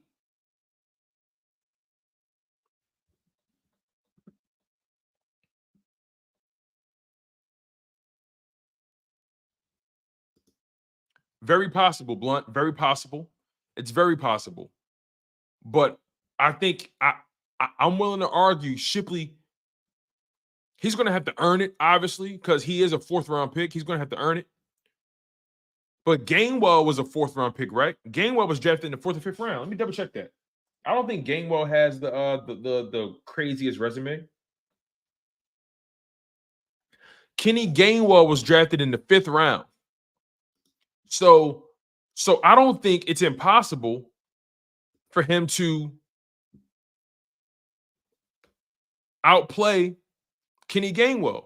Like I said, the past 5 from pick 125 to 129, 4 running backs were taken. The Eagles read the board and they felt like they needed to get their running back. So I'm not mad at it.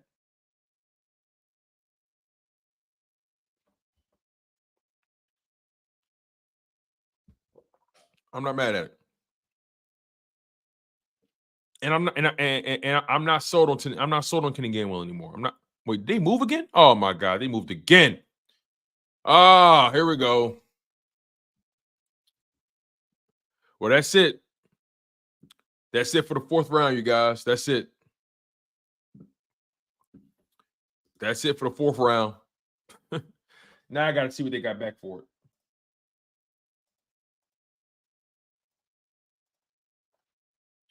Now I got to see what they got back.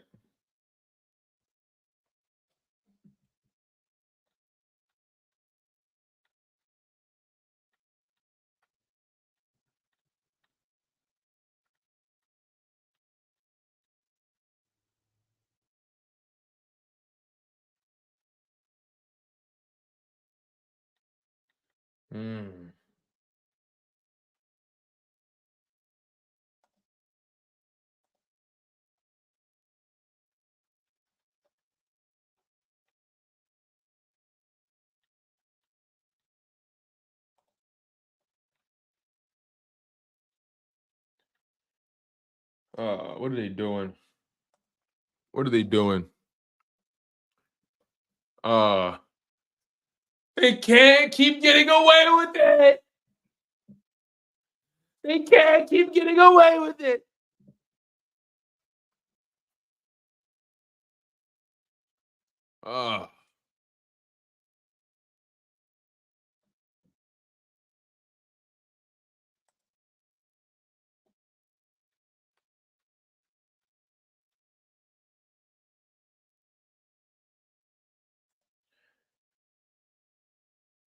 All right, I think I got some details here.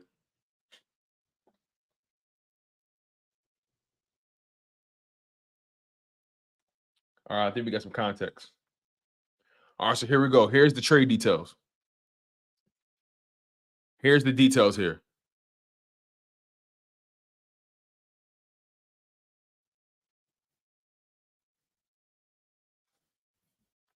So, according to E.J. Smith of the Philadelphia Inquirer, he does great work as well.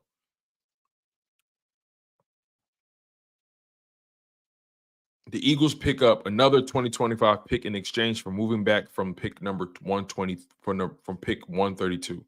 They traded pick 132 and pick 210 to the Detroit Lions in exchange for 164, 201, and a 2025 fourth round pick. Okay, so you moved back 32 spots and you moved up 9 spots and you got a 2025 fourth round pick in the process.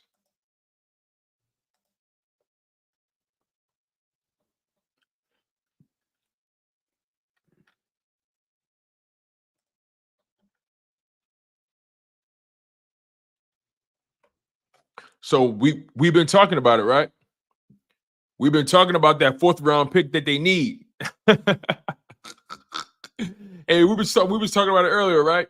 How the Eagles need a fourth round pick in 2025. Well, they got it.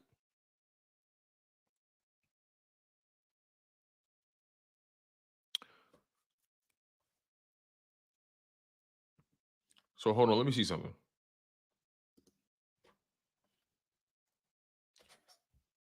Let me make sure I got this right.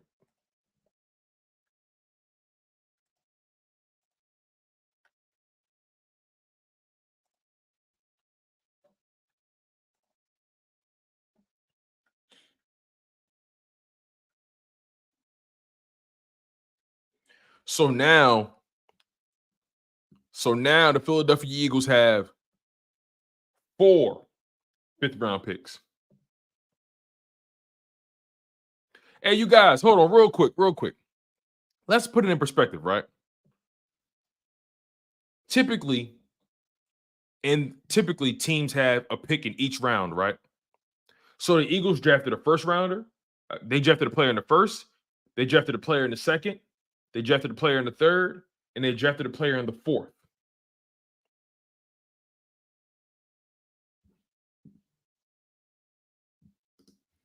David says, Tone, let me find out Howie himself watches your show.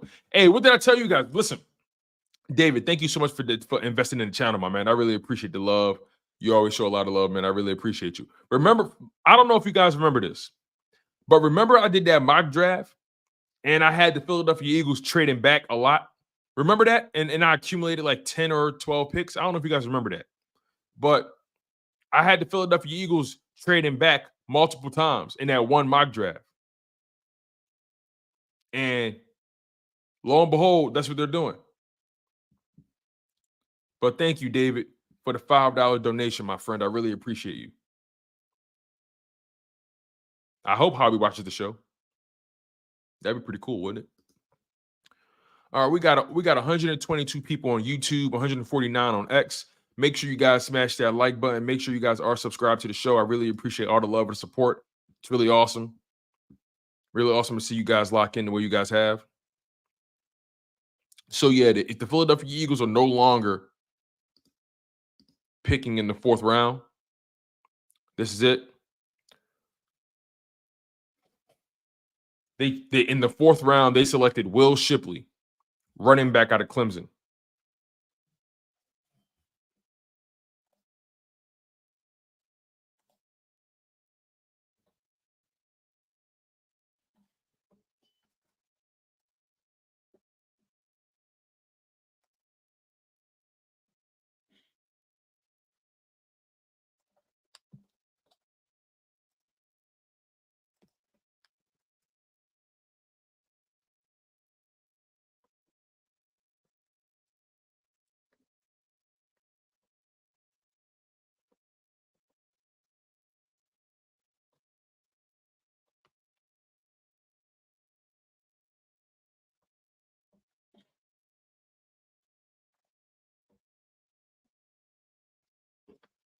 All right, let's see here.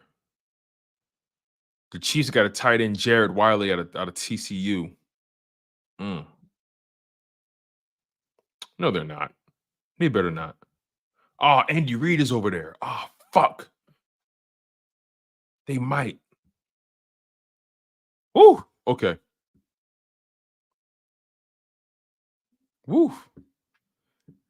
Jaden Hicks, safety out of Washington State. Woo.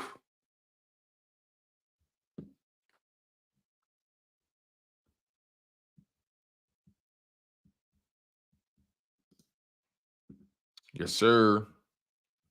Hey, my dad know the assignment. My dad know the assignment.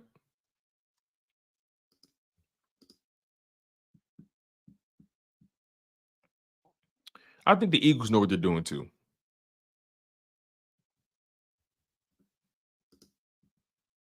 I wouldn't overreact. John V, that's a good question. That's a good question. Is Jeremiah Trotter Jr. really that good, or are we just being sentimental? I think it's more of the latter. And look, this is not me trying to be disrespectful, but I think Eagles fans are just being sentimental.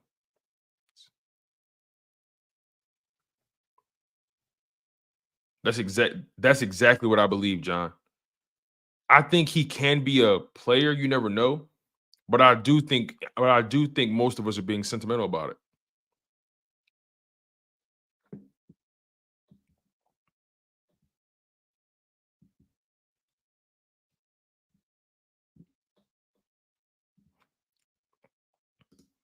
Flexen says, I would like Howie to just value the linebacker position. So the reality is, no one does. Based off of this draft, no one's the value of the linebacker position. Flexing.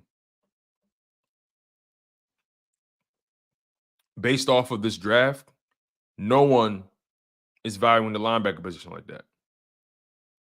That's just the fact. That's just the truth.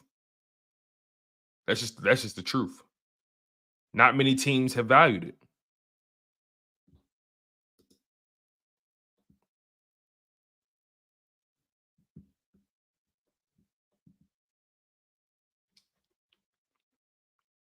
The Jets chose running back Braylon Allen. See, this is what I'm talking about, right? This round, a lot of running backs have been taken. I think Howie and the front office felt like if we want to get our running back, we got to get him now, because the run on running backs has happened. A lot of running backs were taken in this round. I think Howie Roseman felt like I need to get my running back.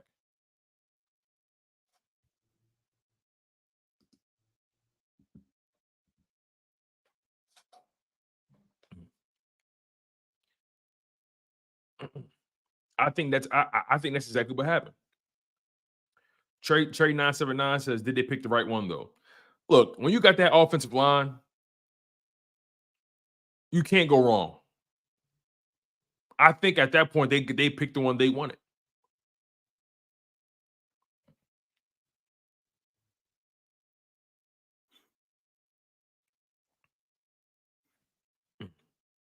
Some of you guys feel like that the reason we didn't draft the linebackers because shut up. But some of you guys feel like they're doubling down on that Nakobe Dean pick.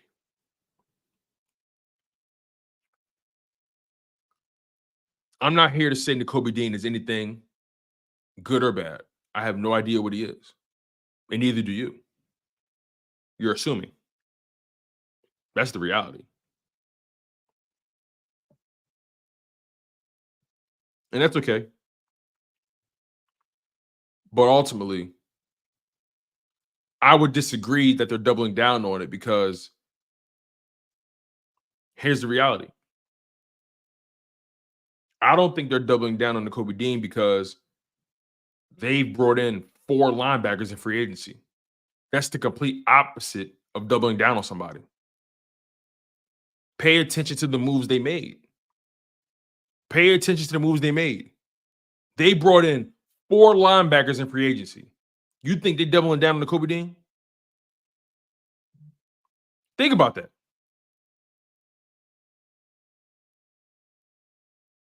Think about that.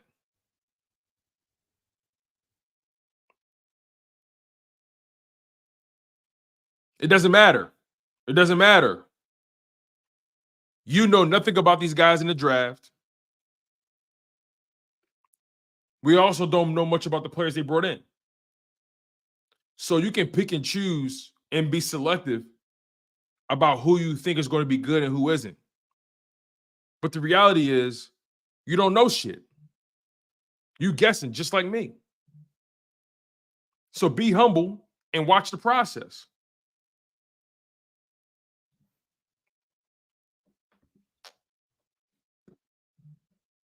All right, let's switch this to the round 5.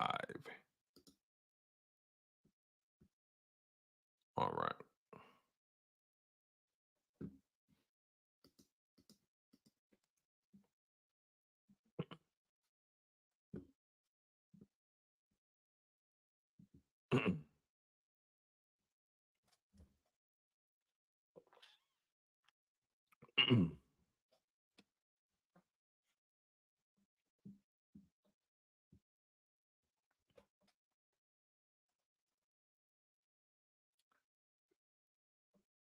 Let's see here. Let's look at the best available. Best available at linebacker.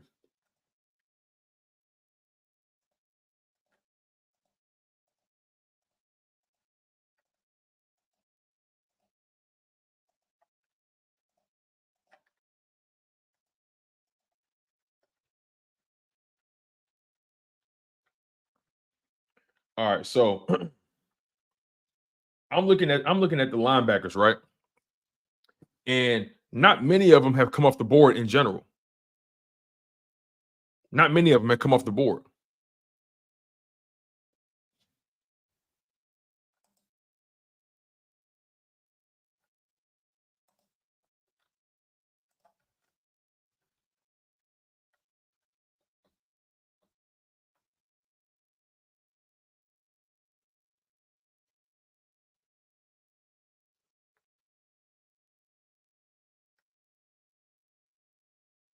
So listen to this.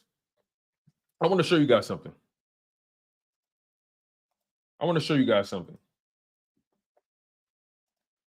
These are all the linebackers that have been drafted over the past 3 days.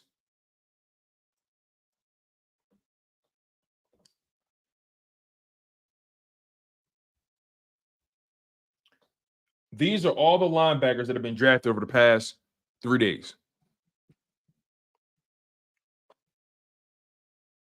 The first one came off the board in the second.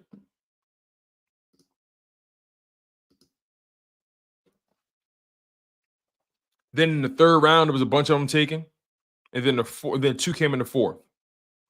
So these are all the linebackers that have been taken. Every last one.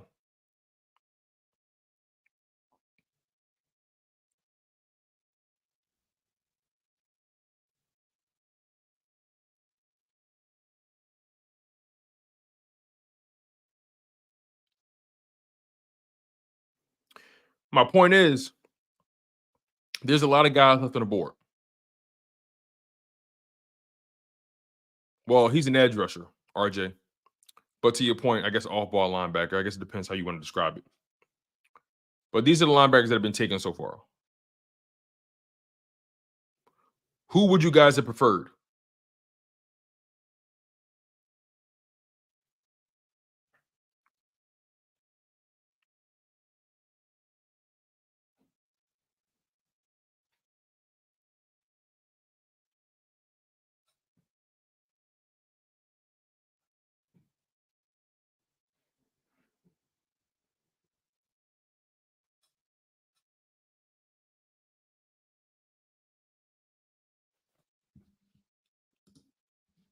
Thank you, Teddy. Thank you, Teddy. Thank you so much, Teddy. I appreciate that. Now I'm going to show you who's available.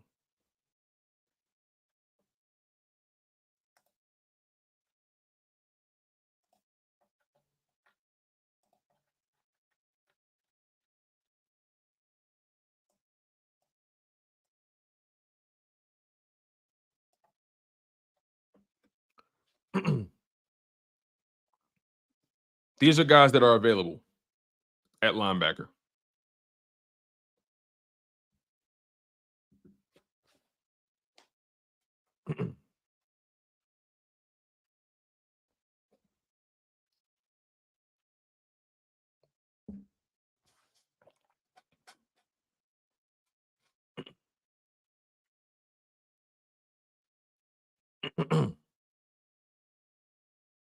I don't know why people keep thinking that the Eagles are going to have 4 linebackers on the field. Why do you think that? Just because the 3-4 is the base, the Eagles will never, ever have 4 linebackers on the field. There's no team in the NFL with 4 linebackers on the field. Not a single one. There's not a single team in the NFL that would dare put 4 linebackers on the field. In 2024, you put 4 linebackers on the field, you're asking to get cooked. You're asking to get cooked.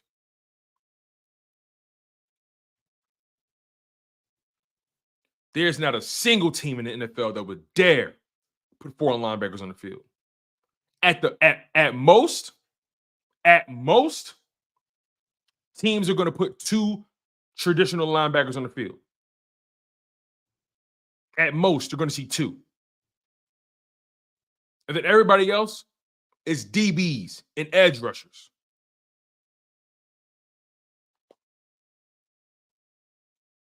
This is where the NFL is. This isn't an Eagles issue. This is an NFL issue. There's no team in the NFL that will ever put 4 linebackers on the field. Never. It will never be done. You're asking to get cooked. You're asking to be barbecue chicken.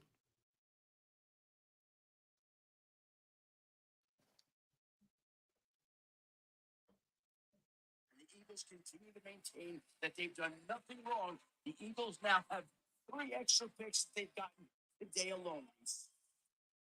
And you know, Adam told me last night that the Eagles in their draft room, when that first pick came up, and they were considering taking Quinyon Mitchell, that they almost took Cooper DeJean, and then they wound up with both of them, like going into the second.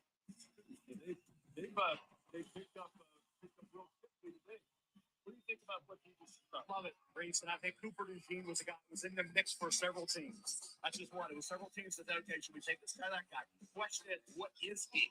He's a versatile kid. He can be slot, outside corner. He can be a safety. He can be a punt returner, which he was outstanding at Iowa. Can he define a role in the NFL? I think he can. Cooper DeJean should have been a first-round pick. He had the injury, came back from it. When you look at Quinyon Mitchell, breaking up passes was his specialty at Toledo. So he's the potential lockdown guy. Cooper DeJean, probably a safety with the Eagles. Then you think about where they are right now with Jalyx Hunt. Develop them. Let them sit, watch, and learn a little bit. Let them work behind guys. Learn how to be a professional. He came from Houston Christian after being at Cornell just a few years ago, where he instructor to one game at Cornell. He was 195 pounds safety. Okay? You think about where he is now after 2 years. Still improving, tested off the chart. Production wasn't tremendous even at Houston, but it was good enough. You're rolling as nice. If you coached up, learn from the veterans, won that football team, be a guy who's a sponge, and Jalyx Hunt could pay big dividends maybe 2-3 years down the road. What really stands out there about Quinyon Mitchell is if you talk to Mason Campbell, the head coach of Toledo, he will tell you, look, for as fantastic as he is on tape, when we saw him down at the Senior Bowl, locking down and absolutely blanking everybody. Then you watch his tape at Toledo, every discipline that you ask a corner, defensive corners actually play, he can do it all at a very high level. He said, this is a great human being, the kind of guy who you can trust, the kind of guy you can pay, and you can just kind of go away because he's going to take care of the things that he needs to take care of. Look, we emphasize character here on the 3rd day of the draft. Obviously, at the very top of the draft, you want to make sure that you get the person right. They've nailed the person here on top of the fact that he is a big, physical, fast, productive corner. What more do you want? Yeah. The thing too, I told this story when he was drafted too. His grandma, very close to his grandmother, So the coach, because he was so quiet, said, "Hey, when you're a quarterback, you make a play sometimes. You need to let everybody know about it. You have a little more swag to it." Well, so he took him up on that. And while his grandmother was watching the game, he might have let some salty language slip out that she picked up on. And she's like, "There'll be no more of that." Now, and when they talk about switching the jersey number from 27, I think the 1, she's like, "No, 27's good." So, I love it. Tremendous coachable. Great talent. Coachable. My grandma, and their desperate need for corner and speed was added or was addressed with those picks because while they do have Darius Slay and obviously James Bradbury as two very accomplished perimeter corners who have been excellent for them, helped them win a lot of big games. Now, when you factor in their age and their contract status, Philadelphia is always playing the eye towards the future game. And Quinyon Mitchell and Cooper DeJean, both guys who ran 4.40 or faster in the case of Quinyon Mitchell in that 4.33 range, DeJean at 4.40 during his pro day. Both of those guys can really help. A new added element to this defense, of course, will be led by the great Vic Fangio. I'm sure he is thrilled about the fact that this team went defense on days 1 and 2.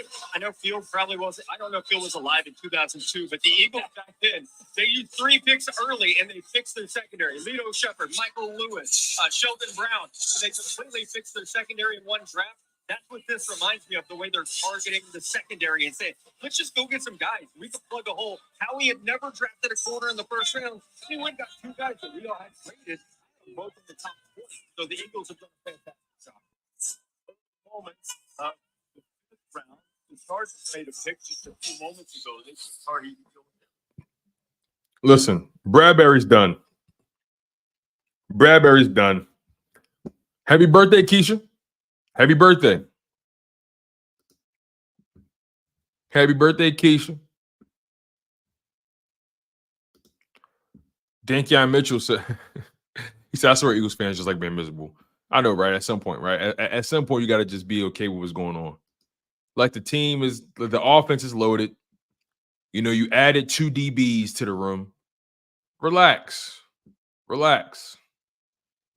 The offseason is still going. Still got a lot going on. Make sure you guys smash that like button. Make sure you guys subscribe to the show if you're new. You guys are tuned in to a very special NFL draft edition of Chalk It Up Sports, where no matter if we win or if we lose, we just got to charge it to the gang.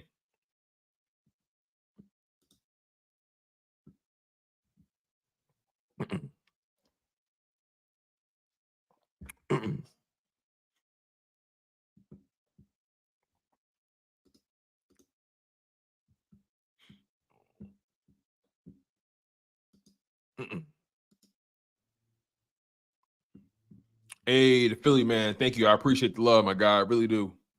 Appreciate the support.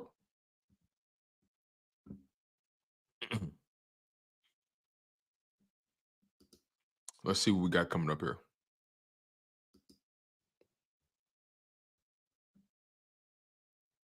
When the Eagles pick next? All right, so the Eagles pick 152, 164, 171, 172. They definitely trading more of these picks. They're definitely trading some more. Hey, buckle up, you guys. We're going to have some more trades coming up. So buckle up.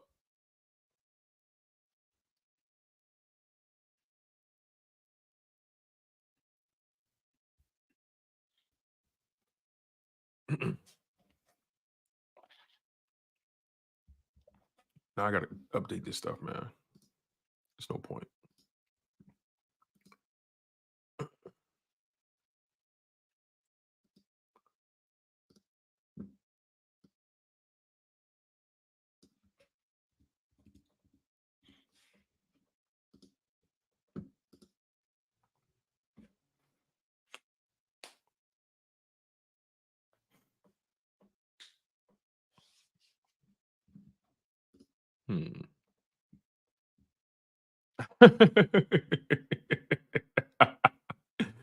Yo, y'all going crazy, man. It's hilarious.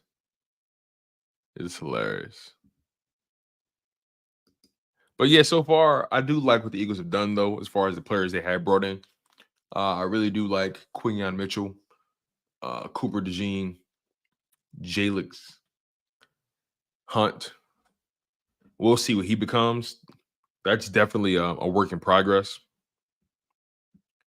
Hopefully, being with a guy like Vic Fangio, Clint Hurt, Jeremiah Washburn, he should be able to develop. He's going to be able to sit back and watch. He's going to be he's going to be a special teamer.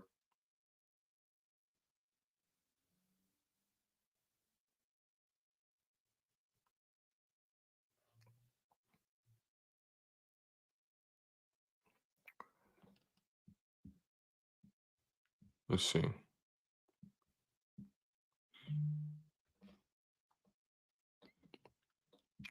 Okay.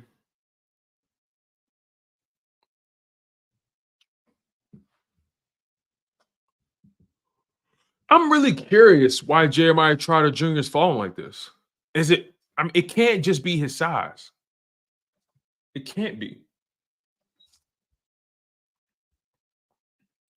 It has to be more than that.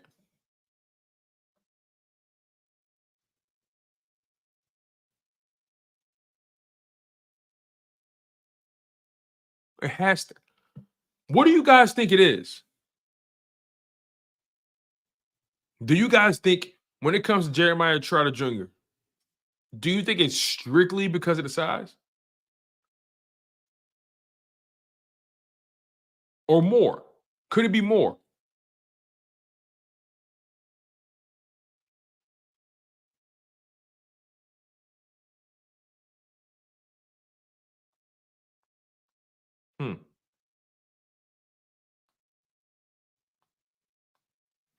And somebody brought up something too. The fact that linebacker height is a little overrated. You more so care about the weight, like the overall size of the player.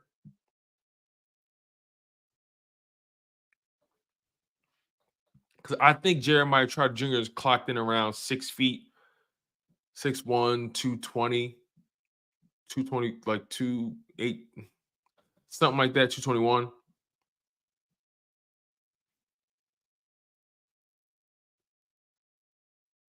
Y'all just be reacting. Y'all just be reacting, man.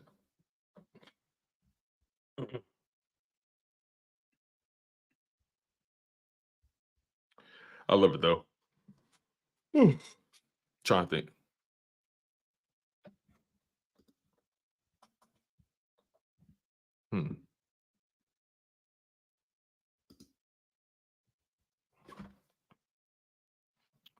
And also, here's another thing. Here's another thing too, right? Ultimately, as much as myself, other content creators, you guys, as much as we want to pretend like we know exactly what these players are going to do when they get to the league, we don't know. We don't know. As much as we would like to think and profess to the highest degree that we know what any of these players are going to do, we're all guessing. Everybody's guessing. Everybody does their best to evaluate the talent. They go off of what they know, what they've seen, what they've heard, and then they make their decision. And they pull the trigger. And hopefully the player turns out to be the guy they thought he was, or even more so. It's all a crapshoot. We're at this point, you know what the NFL draft is? The NFL draft is like going to the casino on New Year's Eve. It's popping. It's the biggest night of the year. Everybody has on their Sunday best. Everybody's hoping to win big. And most of the time, let me take it a step further. Like I said, everyone's hoping to win big. Everyone's hoping to get laid. Everybody's hoping to have the best night of their lives. And some people win. Some people lose. People hope for the best. Sometimes it don't pan out that way. Everybody is guessing, even myself. All I can do is go off for the people that evaluate these guys. No, I'm not lowering my expectations. I'm being realistic. My expectations are high. See, just because I acknowledge reality doesn't mean my expectations aren't high. Two things can be true. The reality is this is a crapshoot. My expectations are Quinyon Mitchell becomes an all-pro. Cooper DeJean becomes a Pro Bowler. Jayx Hunt turns into a starting level linebacker. That's my expectation. So my expectations are high, but my perspective is realistic. I don't know. That's just me, though. I'm not talking about Jeremiah Trotter anymore. I'm past that. I'm past him. The Bills drafted Cedric Van Granger. Van Pran Granger. That's a hell of a name. That's a hell of a name.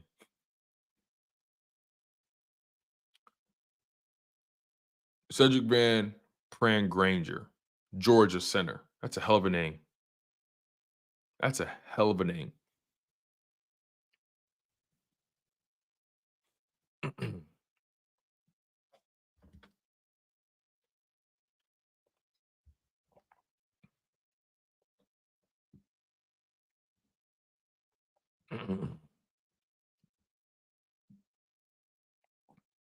Let's see what we're working with here.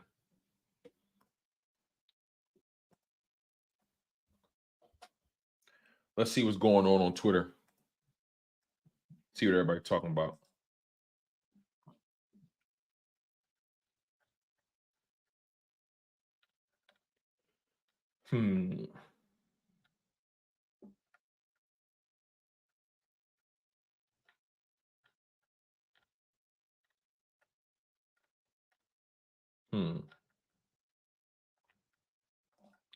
Nothing really popping quite yet.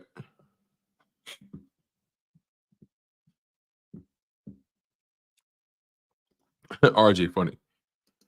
RJ said, "Why is Dean always hurt, man?" Hey, man, maybe he not eating his vegetables. I don't know.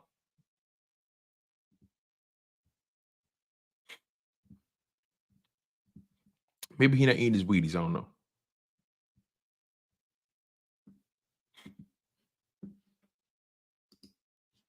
Let's see. How far are we? Still got some picks left. We're at pick 152, and then we are at 164, and 171 is 172. So we got some time left before this thing starts to really kick off for us. So 171 and 172, 164, and 152. And right now, we're waiting for 142 to happen.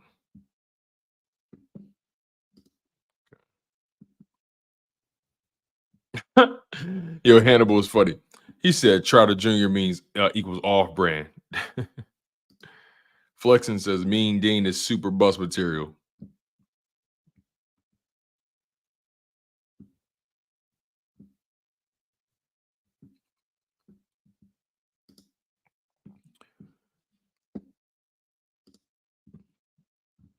Corey says he's too small for the NFL. He can't hold up.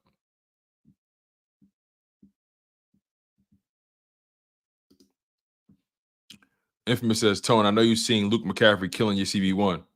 We'll see. We'll see.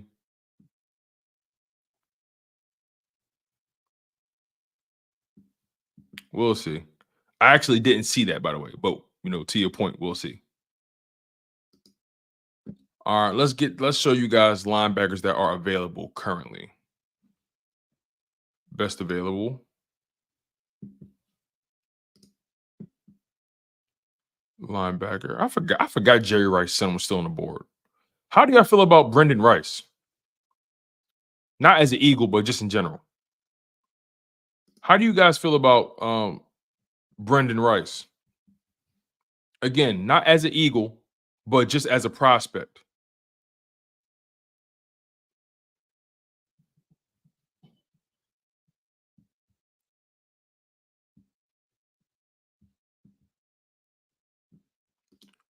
But anyway, best available linebacker.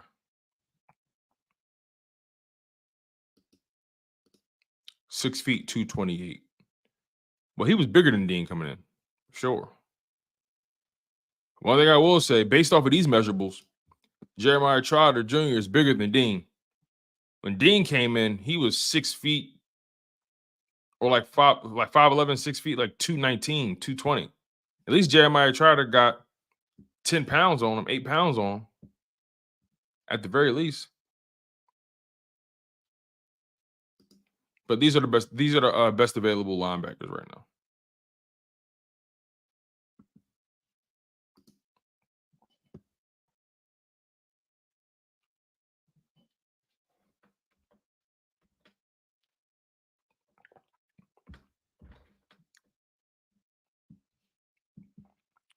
Corey says he can ball. Are you talking about Brendan Rice?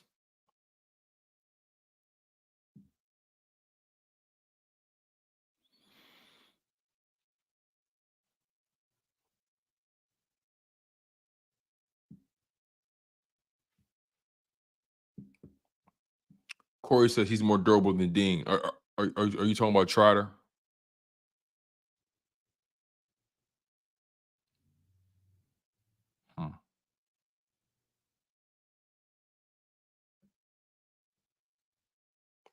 Corey says Trotter over Dean.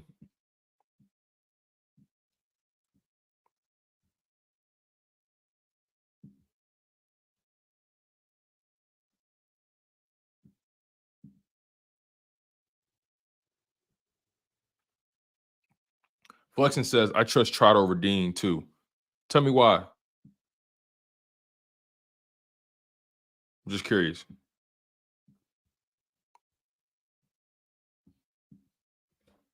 Tell me why.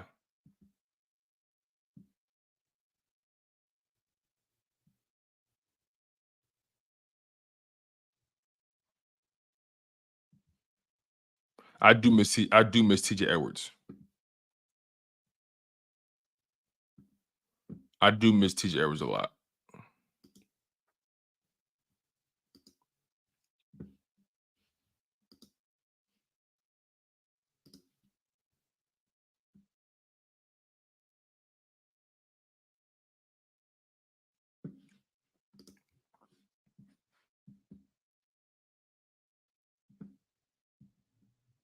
Champ Blue Gaming says Trotter is weak and undersized.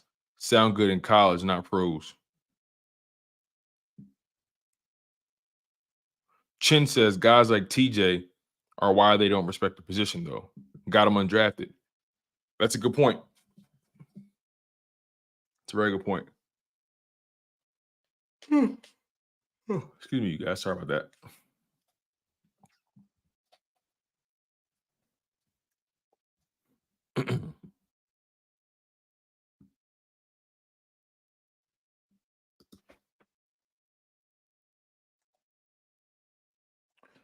I want to see something real quick.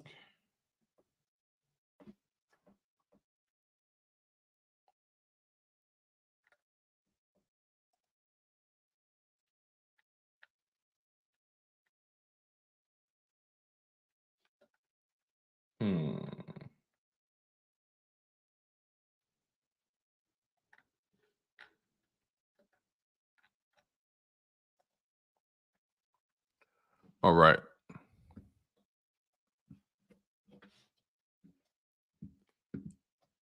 Man, so many absolutes being shared in the draft. I mean, in the live chat, so many absolutes. Trash, ass, overrated, bust. JD Bertrand, linebacker out of Notre Dame, gets selected by the Atlanta Falcons.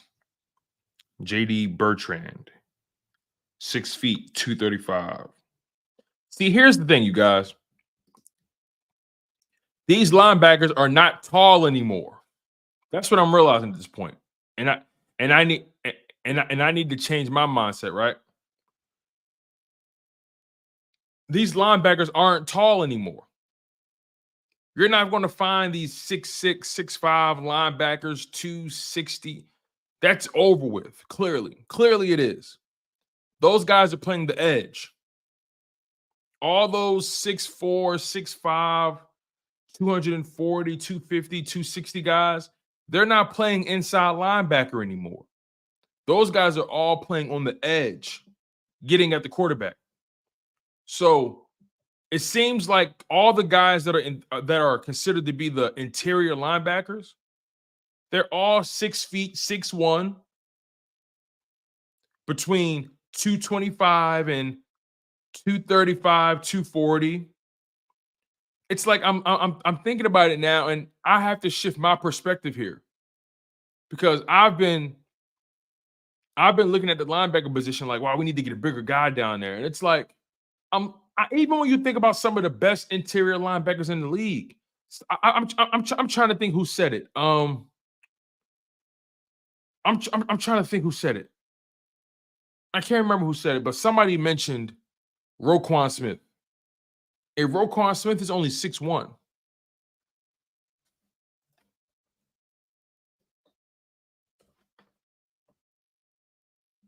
Listen to this.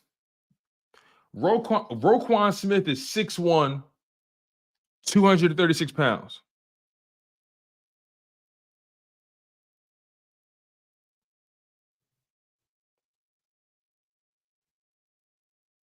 (6'1", 236 pounds. But here's the thing, though. It seems like to me, and again, I just want to understand, right? Before I continue, I just want to understand the perspective. So the issue is that you guys haven't seen them. Fred Warner, let me see.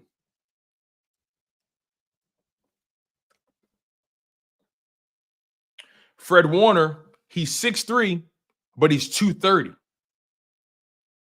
follow me?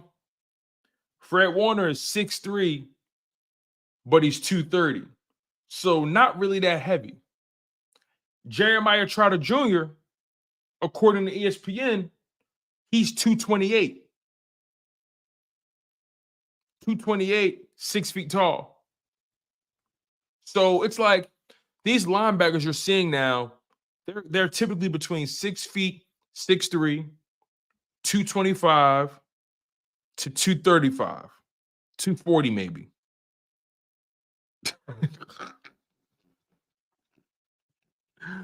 Yo, man. I've never heard anybody say yummy biscuit in my life. And sorry about the connectivity issues, you guys. The Wi-Fi is probably wonky. But I've never heard someone say yummy biscuit in my life.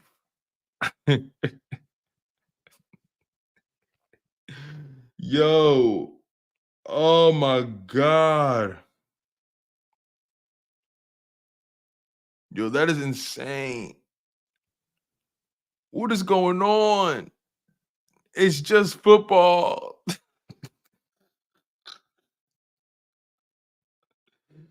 Yo, oh my God. Y'all are ruthless. Y'all are ruthless.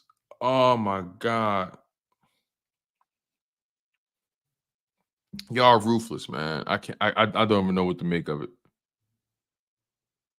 Y'all are ruthless. But overall, my point is that most of these guys clearly aren't the biggest dudes. So just so I get clarity, the issue is that they haven't drafted a linebacker yet. Correct?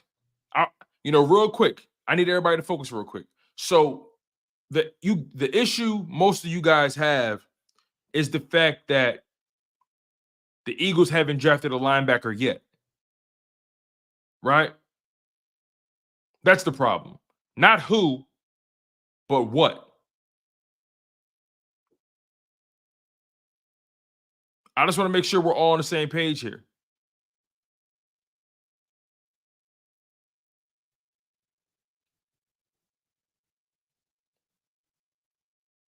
Devon Tyree says, I just want depth. Fair. Flexen says, that's all. Okay.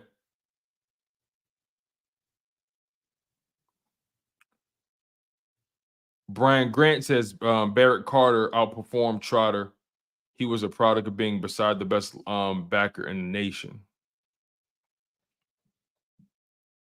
John V says, yeah, Tone, we just want a linebacker no matter what. Trey says we need an enforcer. Eagles Uncut says no, it's the fact that we haven't drafted a top prospect linebacker.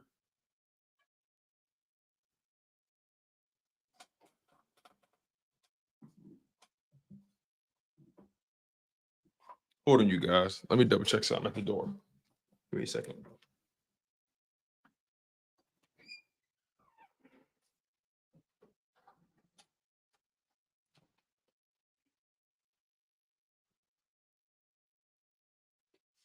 Oh, cool. This is what I ordered. My movie stuff. Yeah. I didn't know what it was. I thought, what the hell? Got a package. Oh, man. All right, where were we? All right, let's see. Flexen says we just asking Howie to draft a linebacker and a good one. But the thing is, though, we don't know if they're good or not.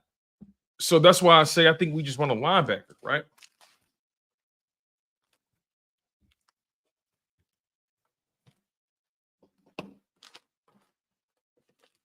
Like, I understand what y'all saying. I want a linebacker too.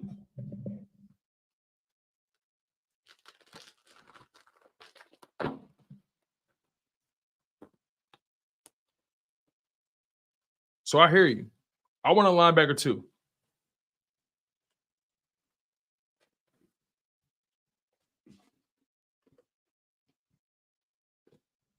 Would they send me something extra? Shout out to my man Flexen with the $4.99 super chat. I appreciate you, my man. Thank you so much. Vincent says Jalyx Hunt is a linebacker. Good point. He is. He is. He's an edge rush. He's a linebacker with coverage skills.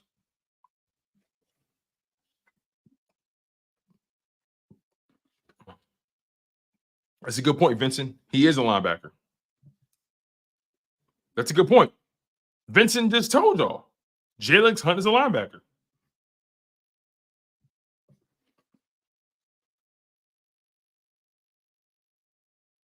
Flexen says to be determined on Hunt. But that's the whole point, right? All of it is TBD. No, I really don't care who we get, honestly. Who is it? My man Ibrahim. Ibrahim, if I'm being honest, I really don't care who it is at linebacker at this point. The linebacker I wanted is gone. The linebackers I wanted are gone. So I don't.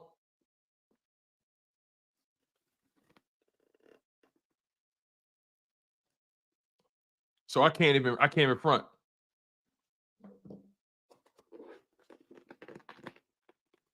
The guys I wanted are off the board.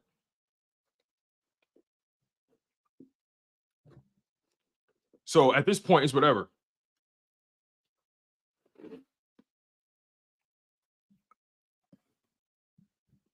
But Ibrahim, be funny for this though.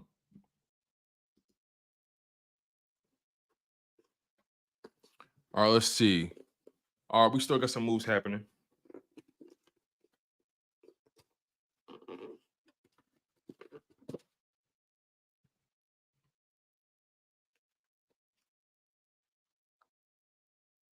Hey. Hey. Look at all that.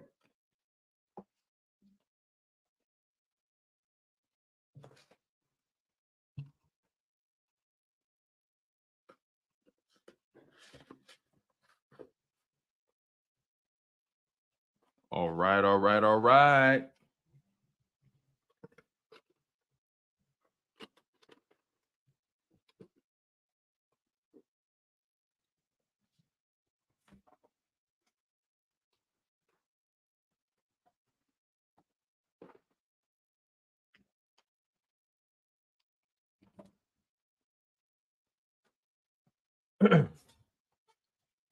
All right, so let me ask you this though, right?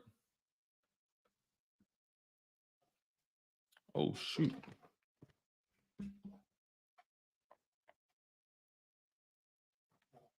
Damn, that's a lot of. That's all Keith.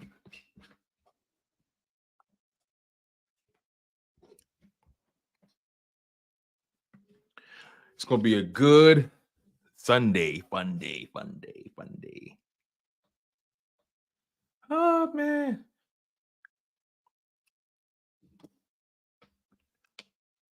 Well, Vincent, you know, although he is a Swiss Army knife, he still requires some development, though. He still requires some bit of development. I'm not gonna just act like he can come in and just make a huge impact. He does require some refinement. He does require a bit of refinement, but he is a Swiss Army knife. He's versatile. I will definitely say that for sure. But I think he does require some polishing. I just want the Eagles to make a damn pick at 152.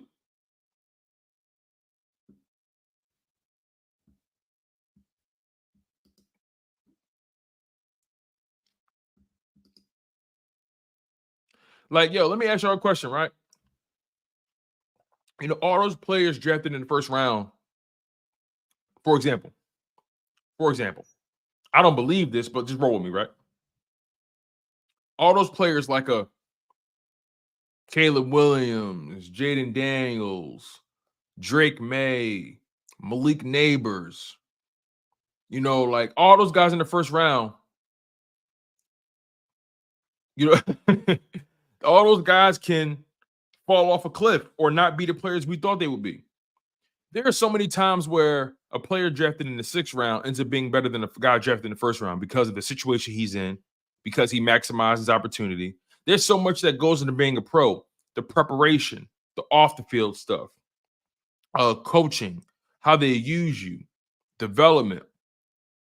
There's so much that goes into it. I can't just jump out the window and say, "Oh, this player is trash" or this or that. Like I just we got to see, and that's the exciting part about being an enthusiast of the game. You know, being a supporter, being a fan, whatever you like to consider yourself. That's the fun part. You don't know what these guys are going to become. And I think that's the most exciting part about it. I think the draft would be pointless if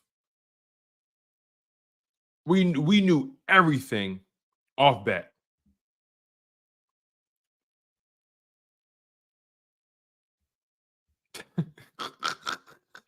Yo, y'all some clever motherfuckers.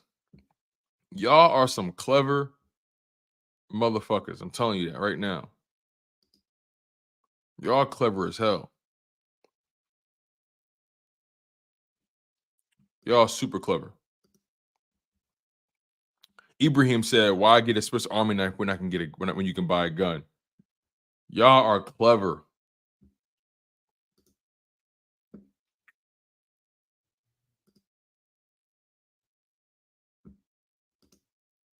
Y'all are clever, man.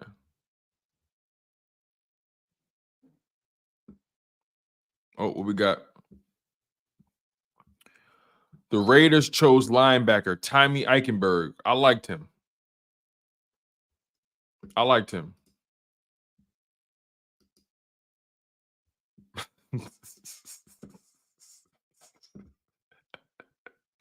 Y'all clever, man. I don't want no smoke with y'all, man. Y'all motherfuckers too clever for me. I don't want no smoke with y'all. Y'all too clever for me. Y'all way too clever for me, man. I like that pick for the Raiders, by the way. Tommy Eichenberg out of Ohio State. I like that move for them. The Eagles are coming up soon, though.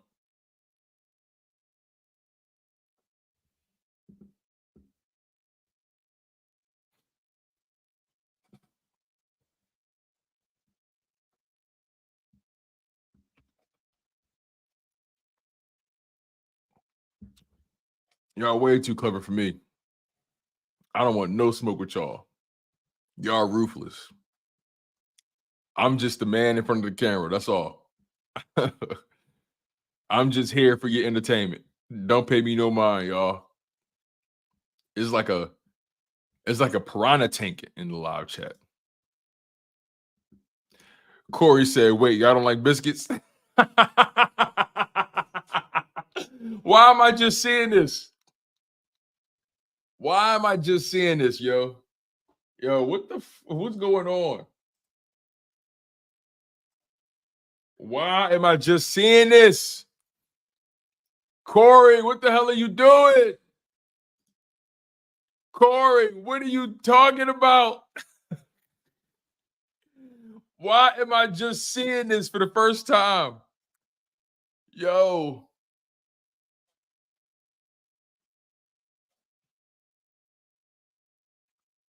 Oh my goodness. Corey is ruthless. Vincent Salamentino, he says Reagor is the definition of a bust because from a talent perspective, there is zero reason he should be that bad. Great point. From a talent perspective, it's no reason he should have been that bad. At worst, he should have been a number 2 receiver. He couldn't even be a number 3 receiver. You see, at least Nelson Aguilar carved out a career for himself. Remember when we drafted Nelson Aguilar in the first round? And he ended up not really being a number 1, but at best, he was a number 2 on an average team, a number 3 on a really good team. Nelson Aguilar was a number 3 in that Super Bowl year. And he thrived in that role. Reagor can't even get on the field. That's a bust. That's a bust. You're absolutely right, Vincent. From a talent perspective, there's no reason he should have been that bad. Nelson Aguilar's best year was the Super Bowl year, right? I think we all can agree with that in his career. That was his most productive season. Let me make sure I got that correct, though, from a numbers perspective.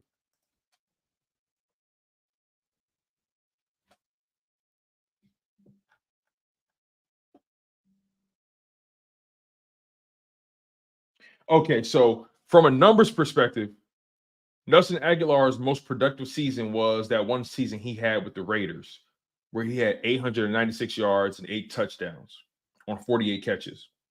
In 2017, that was his second best year. He had 62 catches, 768 yards, 8 touchdowns. So Nelson Aguilar's 2 best seasons came in 2020 and 2017, the Super Bowl year with the Eagles and the 2020 season with the Raiders. And still, he found a way to carve out a career for himself. Still. So to your point, Vincent, that shit is unacceptable.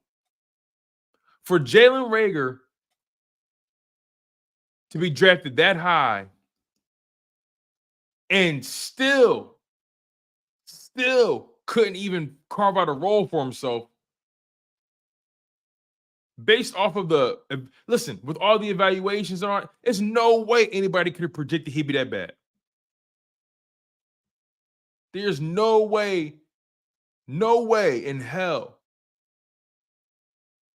he should have been that bad. That's the kind of draft pick that gets you fired. That's the kind of draft pick that forces you to change your whole approach to the draft. You know what it is? Maybe we needed the draft. Listen, you guys, y'all might laugh at this, and y'all may not agree, but roll with me, right? Roll with me. Jalen Reagor died so Howie Roseman could live. Is that reasonable?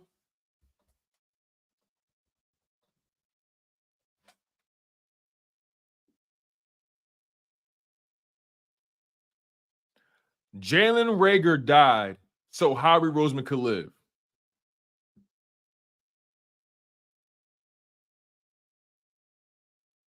Do we agree with that?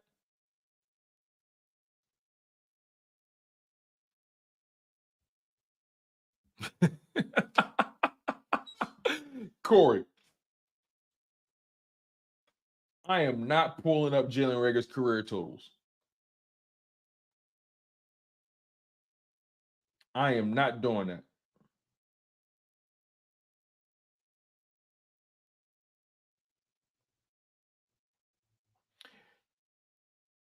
And guess what? Because he was a first rounder, there's no way a team is picking up that fifth-year option. No way.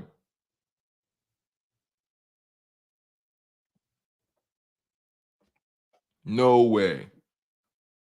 The Saints took Spencer Rattler. Wow.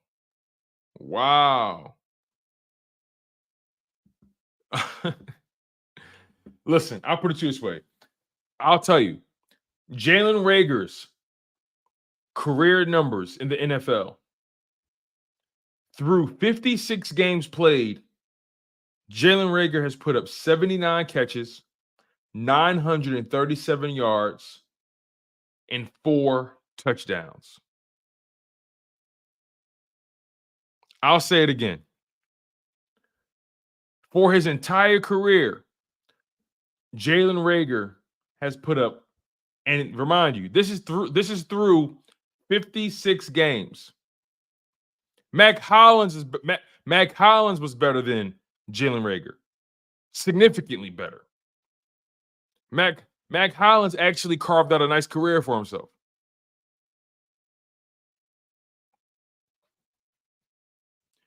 A 4-year span. Jalen Reagor has been in the NFL for 4 seasons. For 4 years and 4 seasons, Jalen Reagor has put up 79 catches, 937 yards, and 4 touchdowns. James Thrash was better. Todd Pinkston was better. Hank Baskett was better. Mac Hollins was better.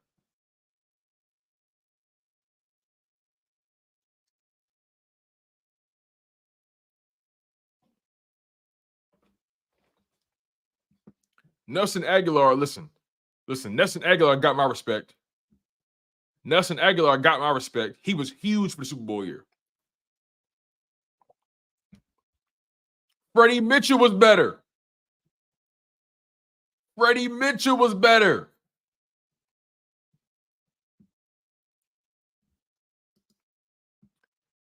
Corey says Reagor is why TCU will never get a wide receiver drafted again. Not just Jalen Reagor, Quinton Johnston for the Chargers too. Don't forget him. Don't forget Quinton Johnston.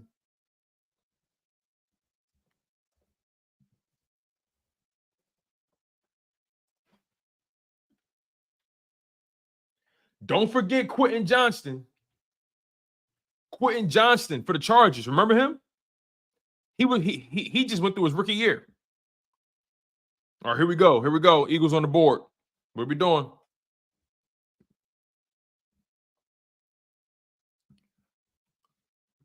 Thank you, Corey, for the $1.99 investment too. I appreciate it. Quinton Johnston, Jalen Reagor, not good. They're not good players. All right, Eagles fans, let's see what we got. Let's see. I think they pick a player here. I think they actually pick a player here. Jordan Matthews was okay. He was solid. He was solid.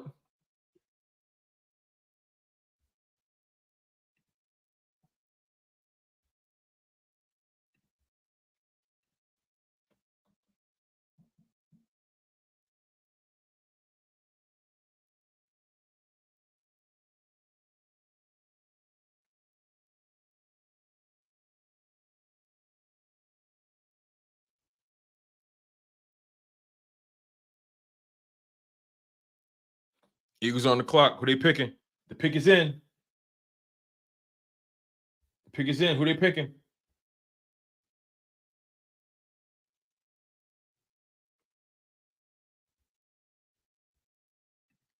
Who are they picking?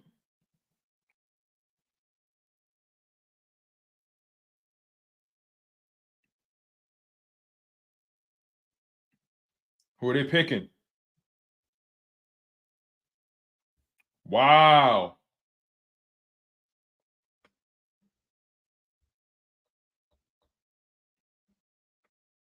Wide receiver. Wow. Wide receiver 3. Hey, Blunt, remember when you asked me earlier about which would I prioritize? Hey, Blunt, remember when you sent me this? Blunt, remember this?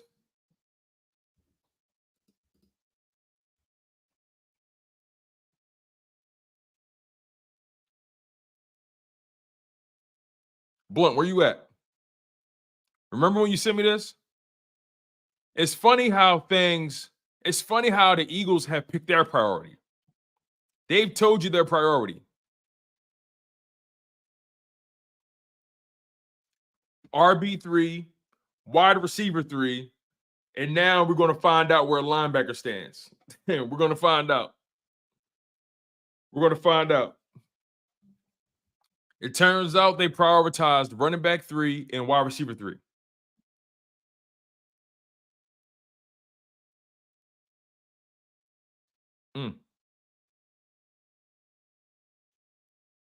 No, I'm not mad at the player. I'm just breaking down what their priority has been on draft in the draft so far.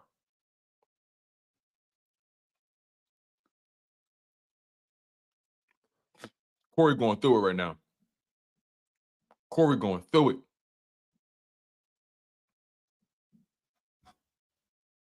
Corey, wake up.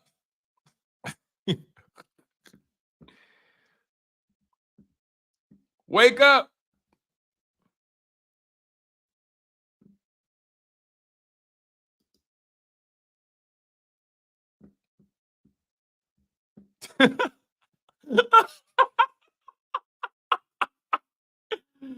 Yo.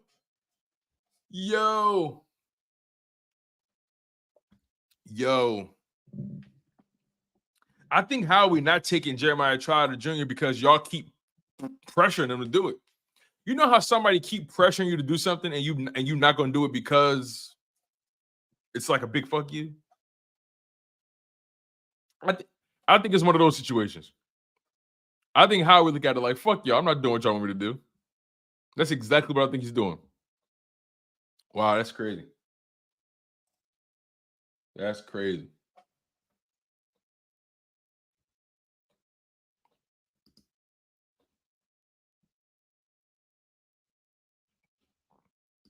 That is funny. Chin says Trotter about to go undrafted.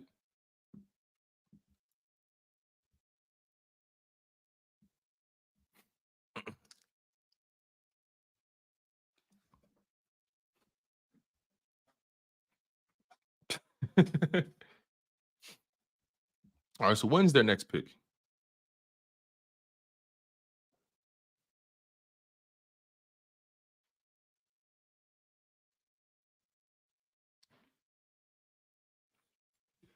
Oh, but all jokes aside, though, Ainias Smith, who is that, though?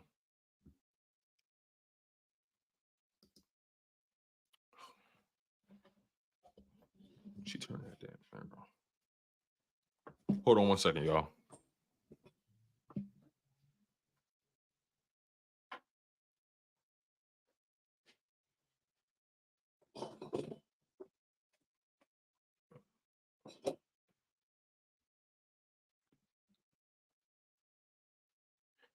He's 5'9".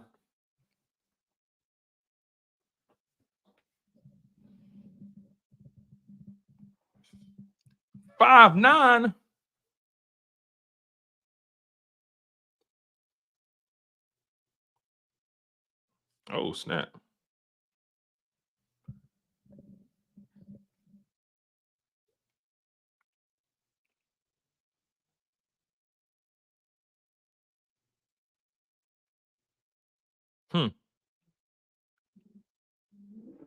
Oh, he's a return man too. We gonna see, man. They drafted him, so they're gonna give him an opportunity. They drafted him, so they're going to give him an opportunity.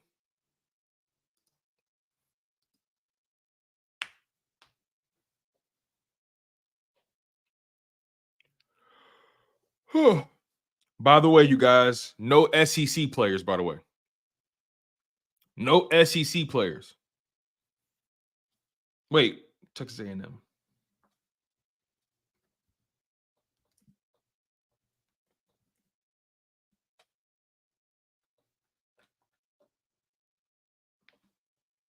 Oh, okay, never mind. Texas A&M is in the SEC. My bad. A&M is in the SEC. A&M is in the SEC. That's my bad.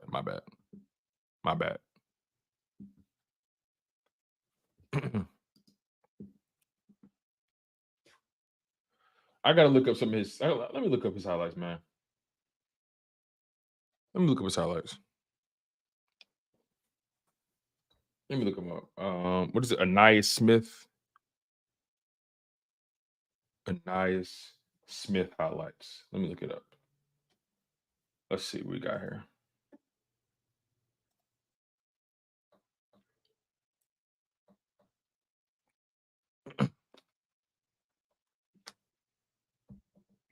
No, Corey, no. No. Let's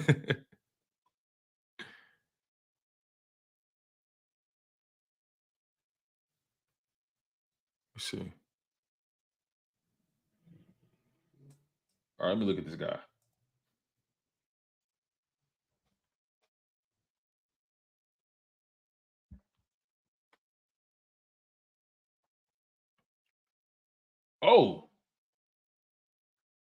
Oh, he out.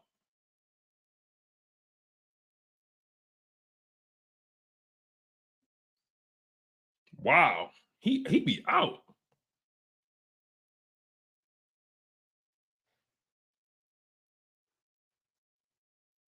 Wow, he could make you miss. He's elusive. Oh, the Eagles traded up. They traded up. Hold up. The Eagles just traded up. They traded up. Who they getting?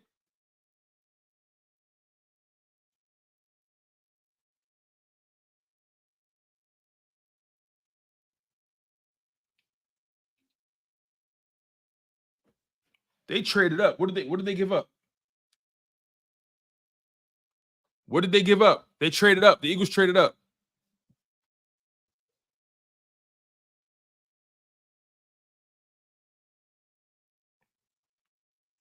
I'm seeing, by the way, I'm seeing nothing but good things about Ainias Smith. I'm seeing nothing but good things about him.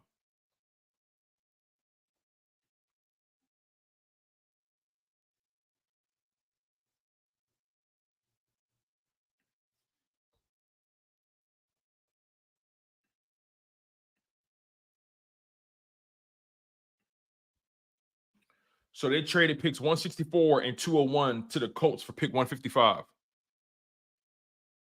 That's the move. That's the info.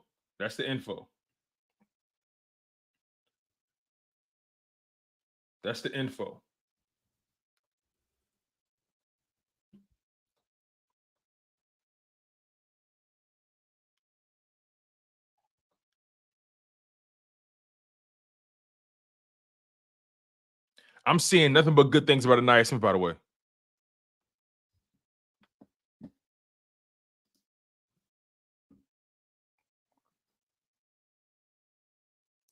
My man Infamous says, Tone, I agree. That's one hell of a pick. He needs to work on route running, but I feel bad because he won't be utilized in Philly compared to another team that would have him on the field often.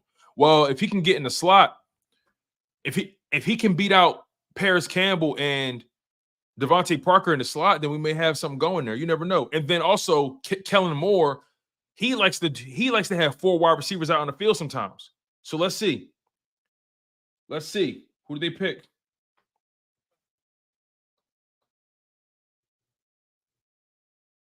Oh,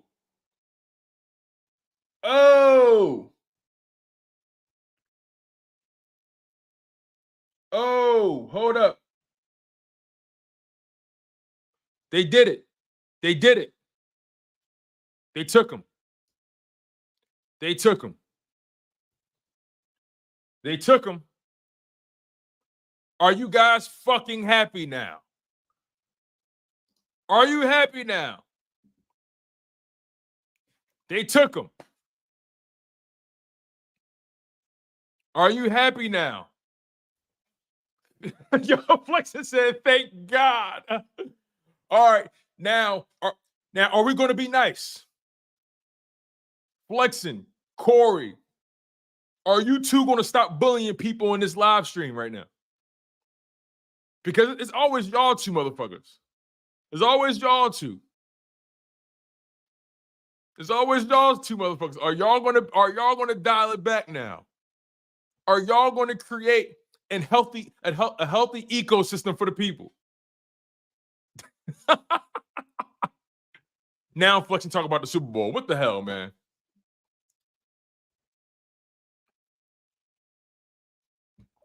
Flexen, I'm still trolling. Yeah, I know. That ain't gonna stop. Dad, they got him. They got Jeremiah Trotter's son.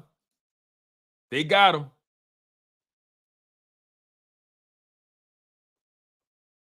They got him.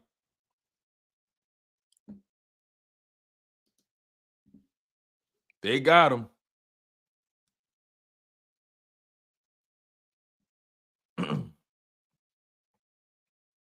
They got him.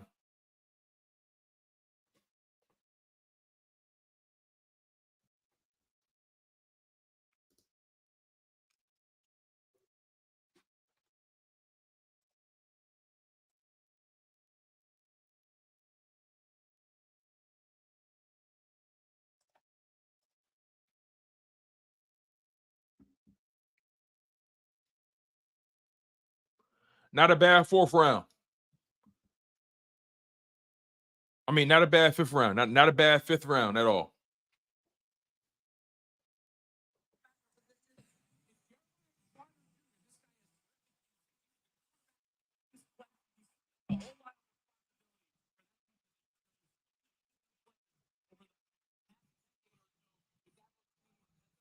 He's got some blitz upside. He's got some coverage ability. The big question here will be the scheme is just fine, and is his size going to allow to be on the NFL field all that much? Follow up a little bit in the running game. If you can overcome some of that because of the instinct, because of the knowledge, because of that quarterback ability on defense, he'll be a player for the Eagles like his father was as well. Absolutely, a ton of production, 12 sacks, 20 and a half tackles to the loss, 3 forced fumbles. I know we talk linebackers, like how many forced fumbles did he have? 4 interceptions, all that just in the last 2 seasons. You have what happened in Philly last year when that defense collapsed. Those depth at the linebacker position, that was such a huge factor in why that defense couldn't stop anyone in the back half of the season. It was fantastic. You hope they got the starter, absolutely, but right now the important thing is depth at linebacker. Trotter should go to Notre Dame. 11 tackles, he had sacks, he had 6 sacks. He was all over the field. Scouted his dad. Tell you what, I'm a football player out of Stephen at Boston back in the day. Jeremiah Trotter Jr. I didn't think there was much separating him from Cedric Gray. And Cedric Gray went a little early. So he guys just still put out a heck of a Gray. Gray was just a little bit faster. But I tell you, Jeremiah Trotter Jr., it's about smart. And that's what he's going to have to rely on. Third time in the last 2 drafts that we had an NFL legacy father have his son selected by the team that drafted him with Aaron Johnson. There we go. Jeremiah Trotter Jr. is a Philadelphia Eagle. And this was the, make sure we got this right here.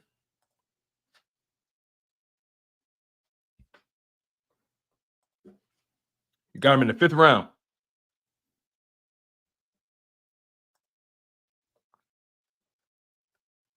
So in the 5th round, the Philadelphia Eagles left the 5th round. Hold on, time's out. Yo, I totally forgot. Yo, listen. I totally forgot. The Eagles still got 2 5th round picks.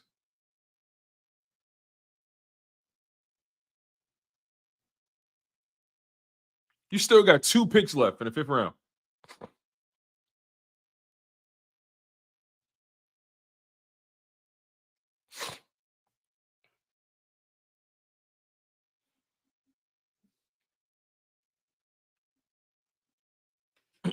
Wow.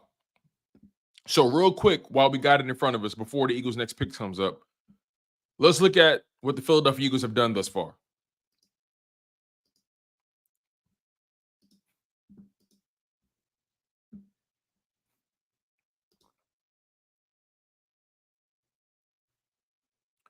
This is what they've done so far. Thoughts. Give me your thoughts. Give me your thoughts. We're here with it. Give me your thoughts. This is what the Philadelphia Eagles have done so far.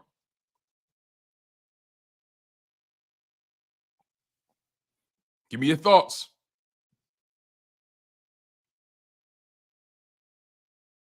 How do we feel about this stuff so far? Quinyon Mitchell in the 1st round, Cooper DeJean in the 2nd round, Jayx Hunt in the 3rd, Will Shipley, running back, in the 4th, Ainias Smith, wide receiver, in the 5th, and Jeremiah Trotter in the 5th, linebacker. How do we feel about this?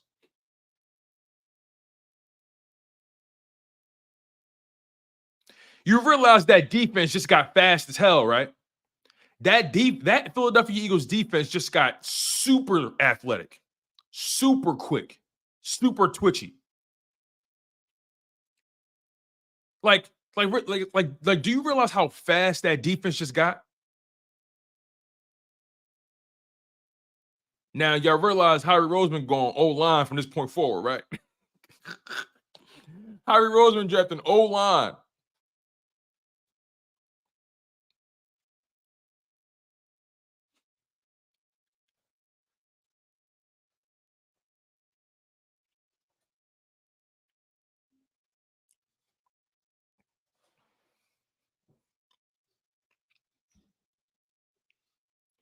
Kyle Kokorski says, only pick I'm skeptical about is Jalyx Hunt. Fair enough. I can understand that. My dad is feeling great about it. Okay. Flexion says, I wanted my damn linebacker and I got him. And you didn't have to reach for him. And you didn't have to reach for him.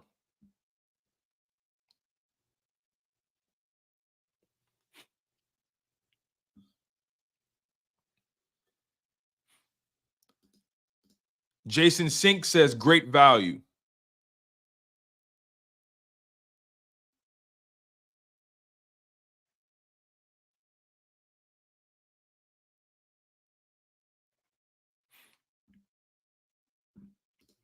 Eric Heisler says, I love the first 2 picks, like the stacking of mid-round picks next year, fortify the roster during training camp and trade deadline. Flexion says he improved our defense. Lorenzo Carson says, solid draft, not high on the Hunt pick. I will wait and see how he develops. I think that's reasonable.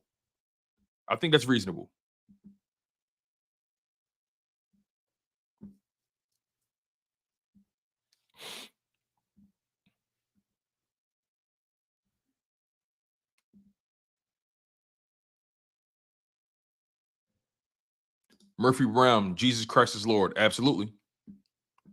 Absolutely. Hallelujah. Absolutely. Forrest Hill says TJ Edwards was undrafted. Let's see what happens with Junior. Absolutely. Absolutely.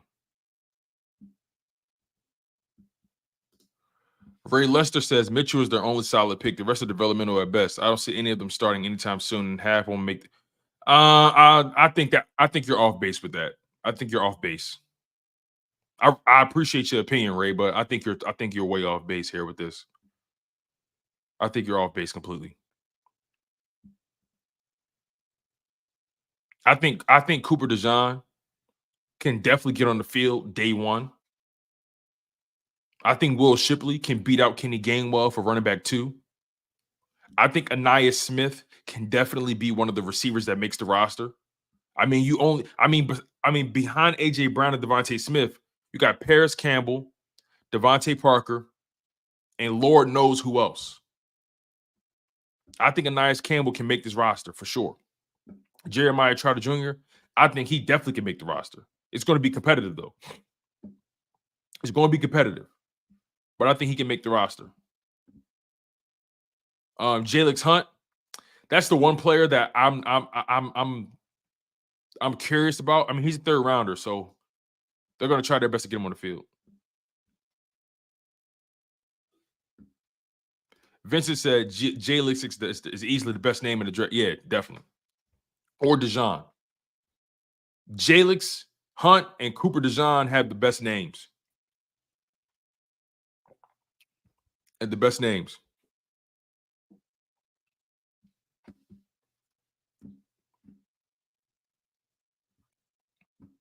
Have the best names for sure.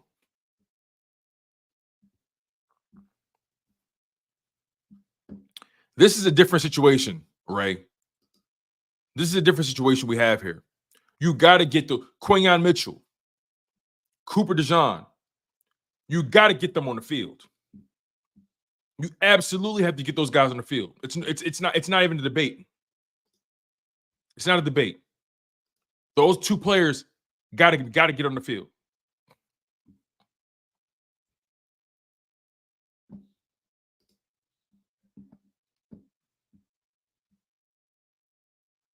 Absolutely. Yes.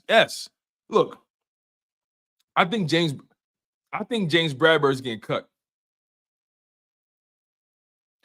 Flexing, you did not give up 2 seconds for. Why do people keep saying that? It's not what happened. It's not what happened. It's not what happened. It was pick swaps. Why do people keep saying that? The Eagles didn't lose a pick. You traded up and you traded back. It's not what happened. It's not what happened. Both teams had 3 picks and they swapped. That's exactly what happened. You didn't give up 2 seconds for him. You didn't give up 2 picks for him. You didn't.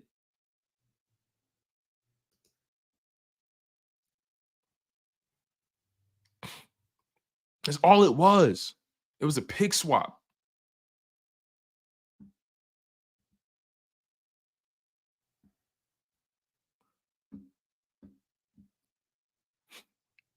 I'm not saying DeJean. I'm saying DeJean. Like DeJean Mustard. But you know they're gonna make shirts like that, right? You know there's gonna be a marketing. You know there's gonna be a marketing employee. You know they're gonna market the hell out of it. But I've been saying DeJean, Cooper DeJean, not John. I'm not calling him a John. Are you tripping? Talk about DeJean.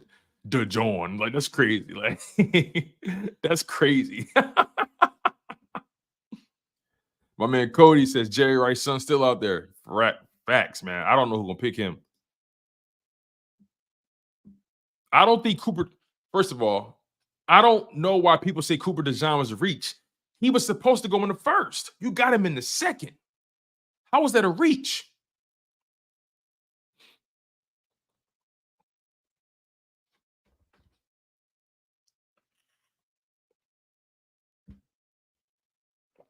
Cooper DeJean was projected to go in the first round. You got him in the second. That is the complete opposite of a reach. Complete opposite. But you guys, just a reminder, I am going to be joining Philly 500 and Joey Shakes on their live stream as this round comes to a close.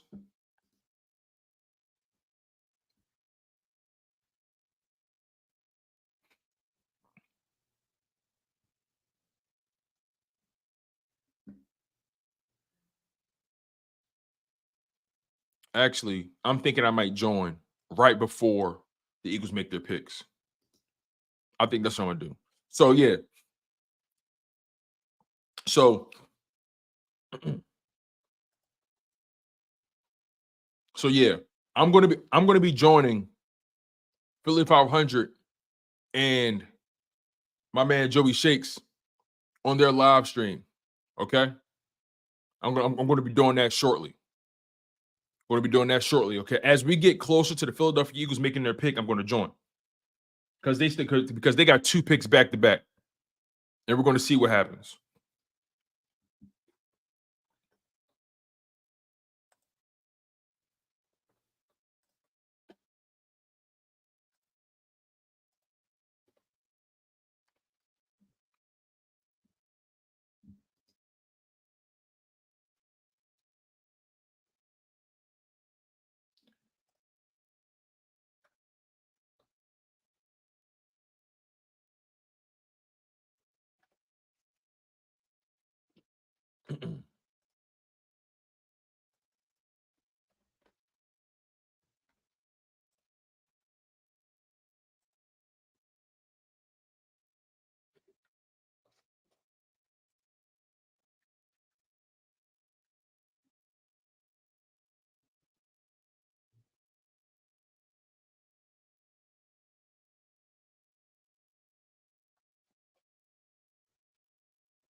All right, let's see.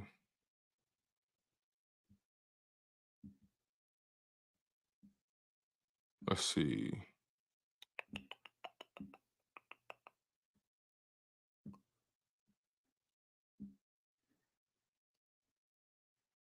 Yo, that's a good point, yo. Devon, like I I haven't seen Dallas in a while.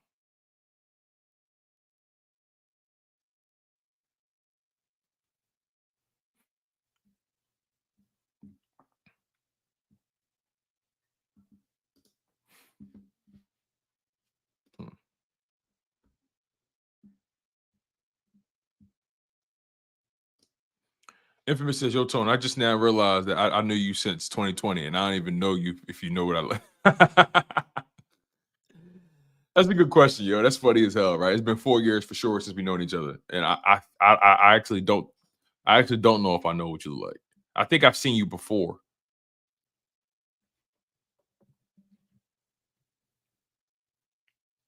I think I've seen you once before.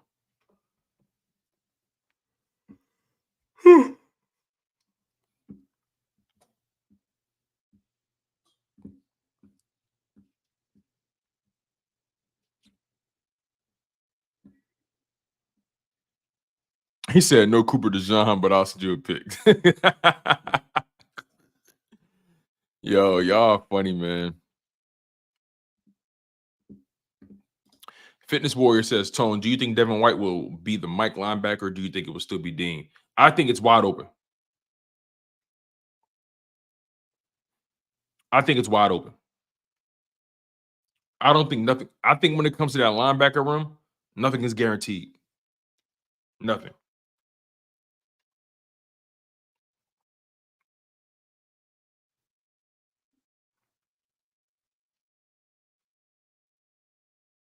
I think Devon White has to fight for it. I think Nakobe Dean has to fight for it.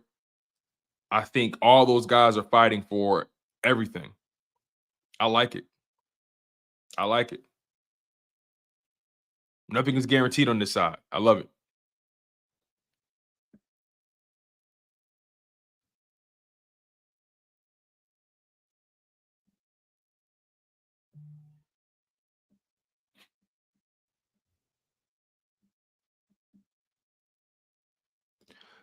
Vincent says Devon White is going to be the Mike with the green dot because he's an all-pro linebacker. He's still got to prove it though, Vincent. I hear what you're saying though. He has the best resume out of all of them, but I think he's still got to prove it too. I hear you though.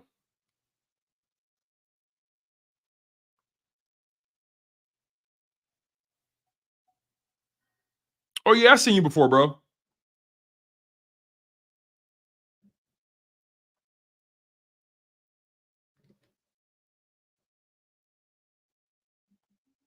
I seen you before, bro. I remember.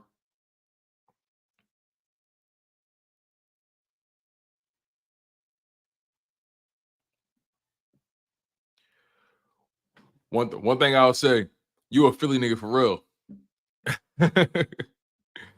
You a Philly nigga for real. I tell you that right now. Hey, yo, Infamous, you a Philly nigga for real. Yo, Infamous so Philly is crazy. That is hilarious. Infamous, you funny, bro. Infamous, you a Philly nigga for real, bro. Real rap.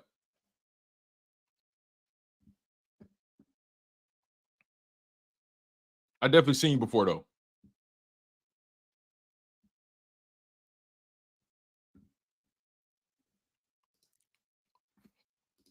But yeah, where are we now? Christian Jones, offensive tackle from Texas, goes to the Cardinals. The Cardinals are really building that offensive line out, as they should. As they should. Where were we now? How many picks we got to go? So the Packers got back-to-back picks, and so do the Eagles. I think they're gonna mix. I think it's gonna be some movement there, for sure. It's definitely gonna be some movement there. Huh. Definitely. Definitely.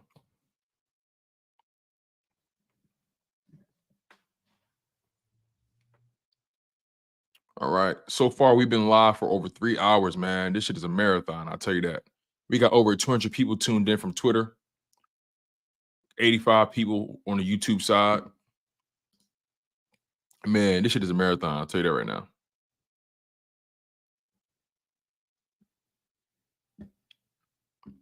I'll tell you that. Jason said the NFL knew Trotter was off limits.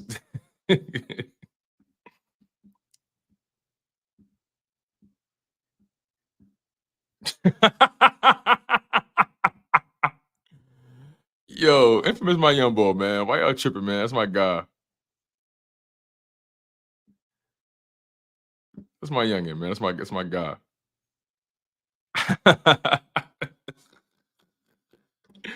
Yo, one thing I will say, y'all really make this shit entertaining. Y'all really make this worthwhile. I mean that from the bottom of my heart. As Butt said, how's everybody feeling now? What's next for needs? I think they got to go O-line with the next pick. I think the Eagles got to go O-line with the next one.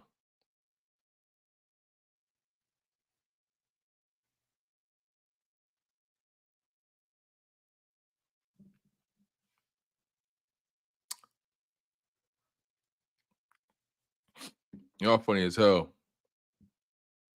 A tight end or over? Yeah, I like that. I like that, Ashan. I like that.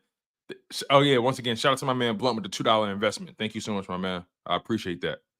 But I think the needs are offensive line and you go tight end. O-line, tight end.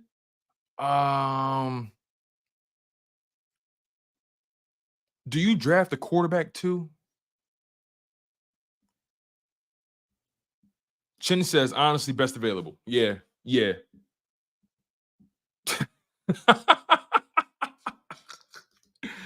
Hey, listen, y'all heard him. Y'all heard him. Y'all heard him.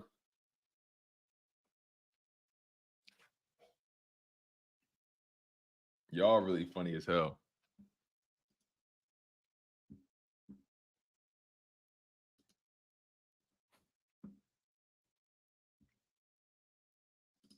Trey 979 says Sean Bradley got to give up that 54.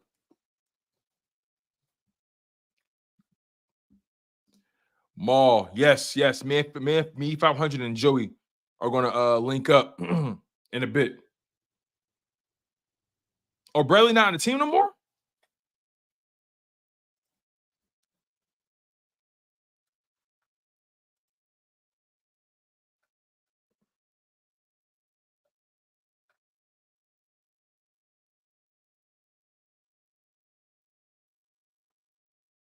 Oh, y'all right. He's not on the team anymore. Damn, you're right.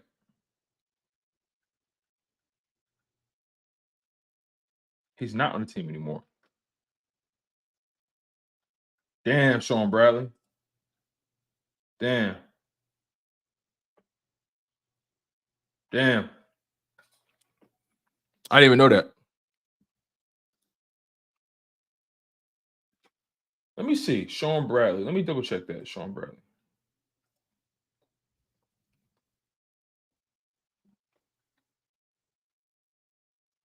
Nah, they still saying he with the Eagles. But clearly he's not, because 2023 was the last year of his rookie deal. And he didn't play, which was a huge loss for him. Huge.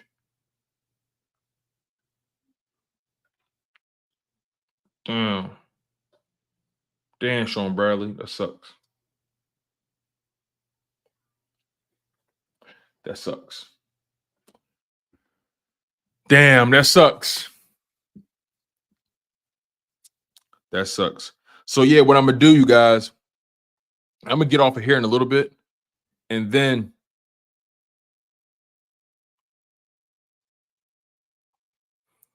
so what I'm going to do is I'm going to get out of here. And then I'm going to jump over there with Philly 500 and Joey Shakes. I'm going to hang out with those guys. Damn, I rock with Sean Bradley too.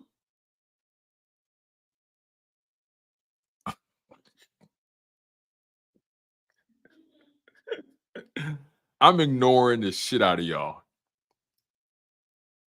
I'm ignoring the hell out of y'all.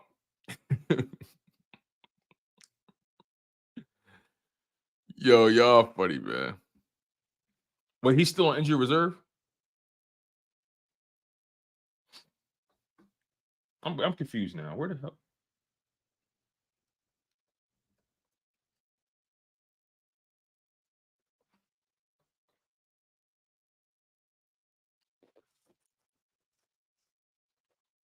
Wow, it's saying here free agent.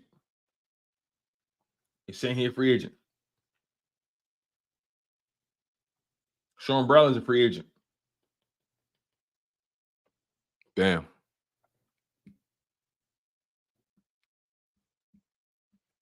I'm saying he's a free agent. That's what I'm saying here.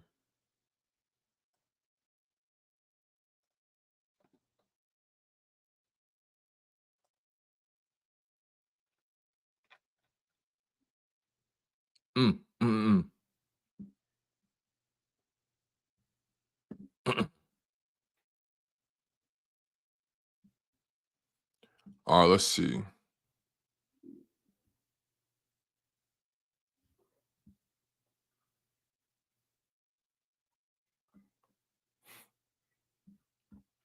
All right, where we at with the picks? Okay. Yep, like I thought. Green Bay traded one of them. Green Bay traded one of those picks. All right, look, I'm about to get out of here. If you guys want, I'm going to be live streaming with Philly 500 and Joey Shakes on their stream. So, but we're about to close things here. Just to do a quick recap. Of what happened so far. The Philadelphia Eagles, they redeemed themselves in a lot of y'all eyes. So, before we get out of here, let's review what the Philadelphia Eagles have done.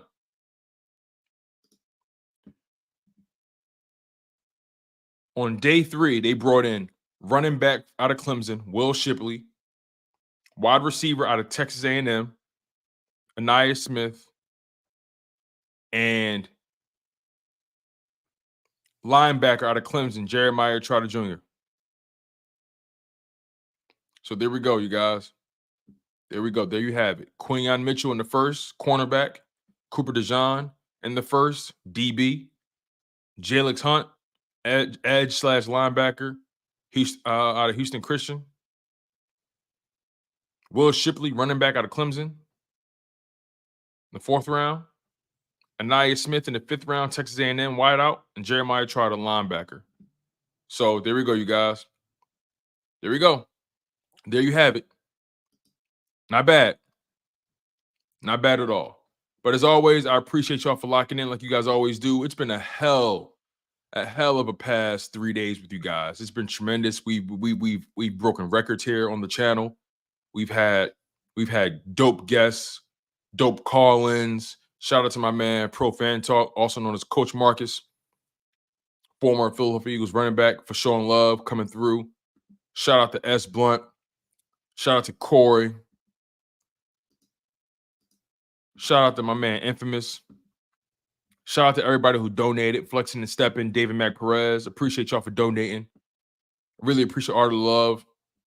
Shout out to Jason 18. Shout out to Keisha, Vincent Salamatino, Chin A, Trey 979, Eyeshine, Bo 1990, Forest Hill, so many of you guys, Lorenzo Carson, Jerome Anthony, Khalil Wilson. Thank y'all so much. Thank y'all. It's been a dope live stream. So many names. Ray Lester, thank you for being here. All of my people on the Twitter side, thank y'all for being here. Over 200 of you guys showed out. It's so awesome. I really appreciate the love. Really appreciate the support. It's been dope as hell. But I'm about to get out of here. Jason Sink, appreciate you, my man. Always love. Pretty Me. Thank you. Will Bendecore, appreciate you. Always love. All right, I'm out of here, you guys. This has been a hell of a show. I'm your guy, Tone DeShields II. You guys were locked in on a very special NFL Draft edition of Chalk It Up Sports, where no matter if we win or if we lose, we just got to charge it to the game.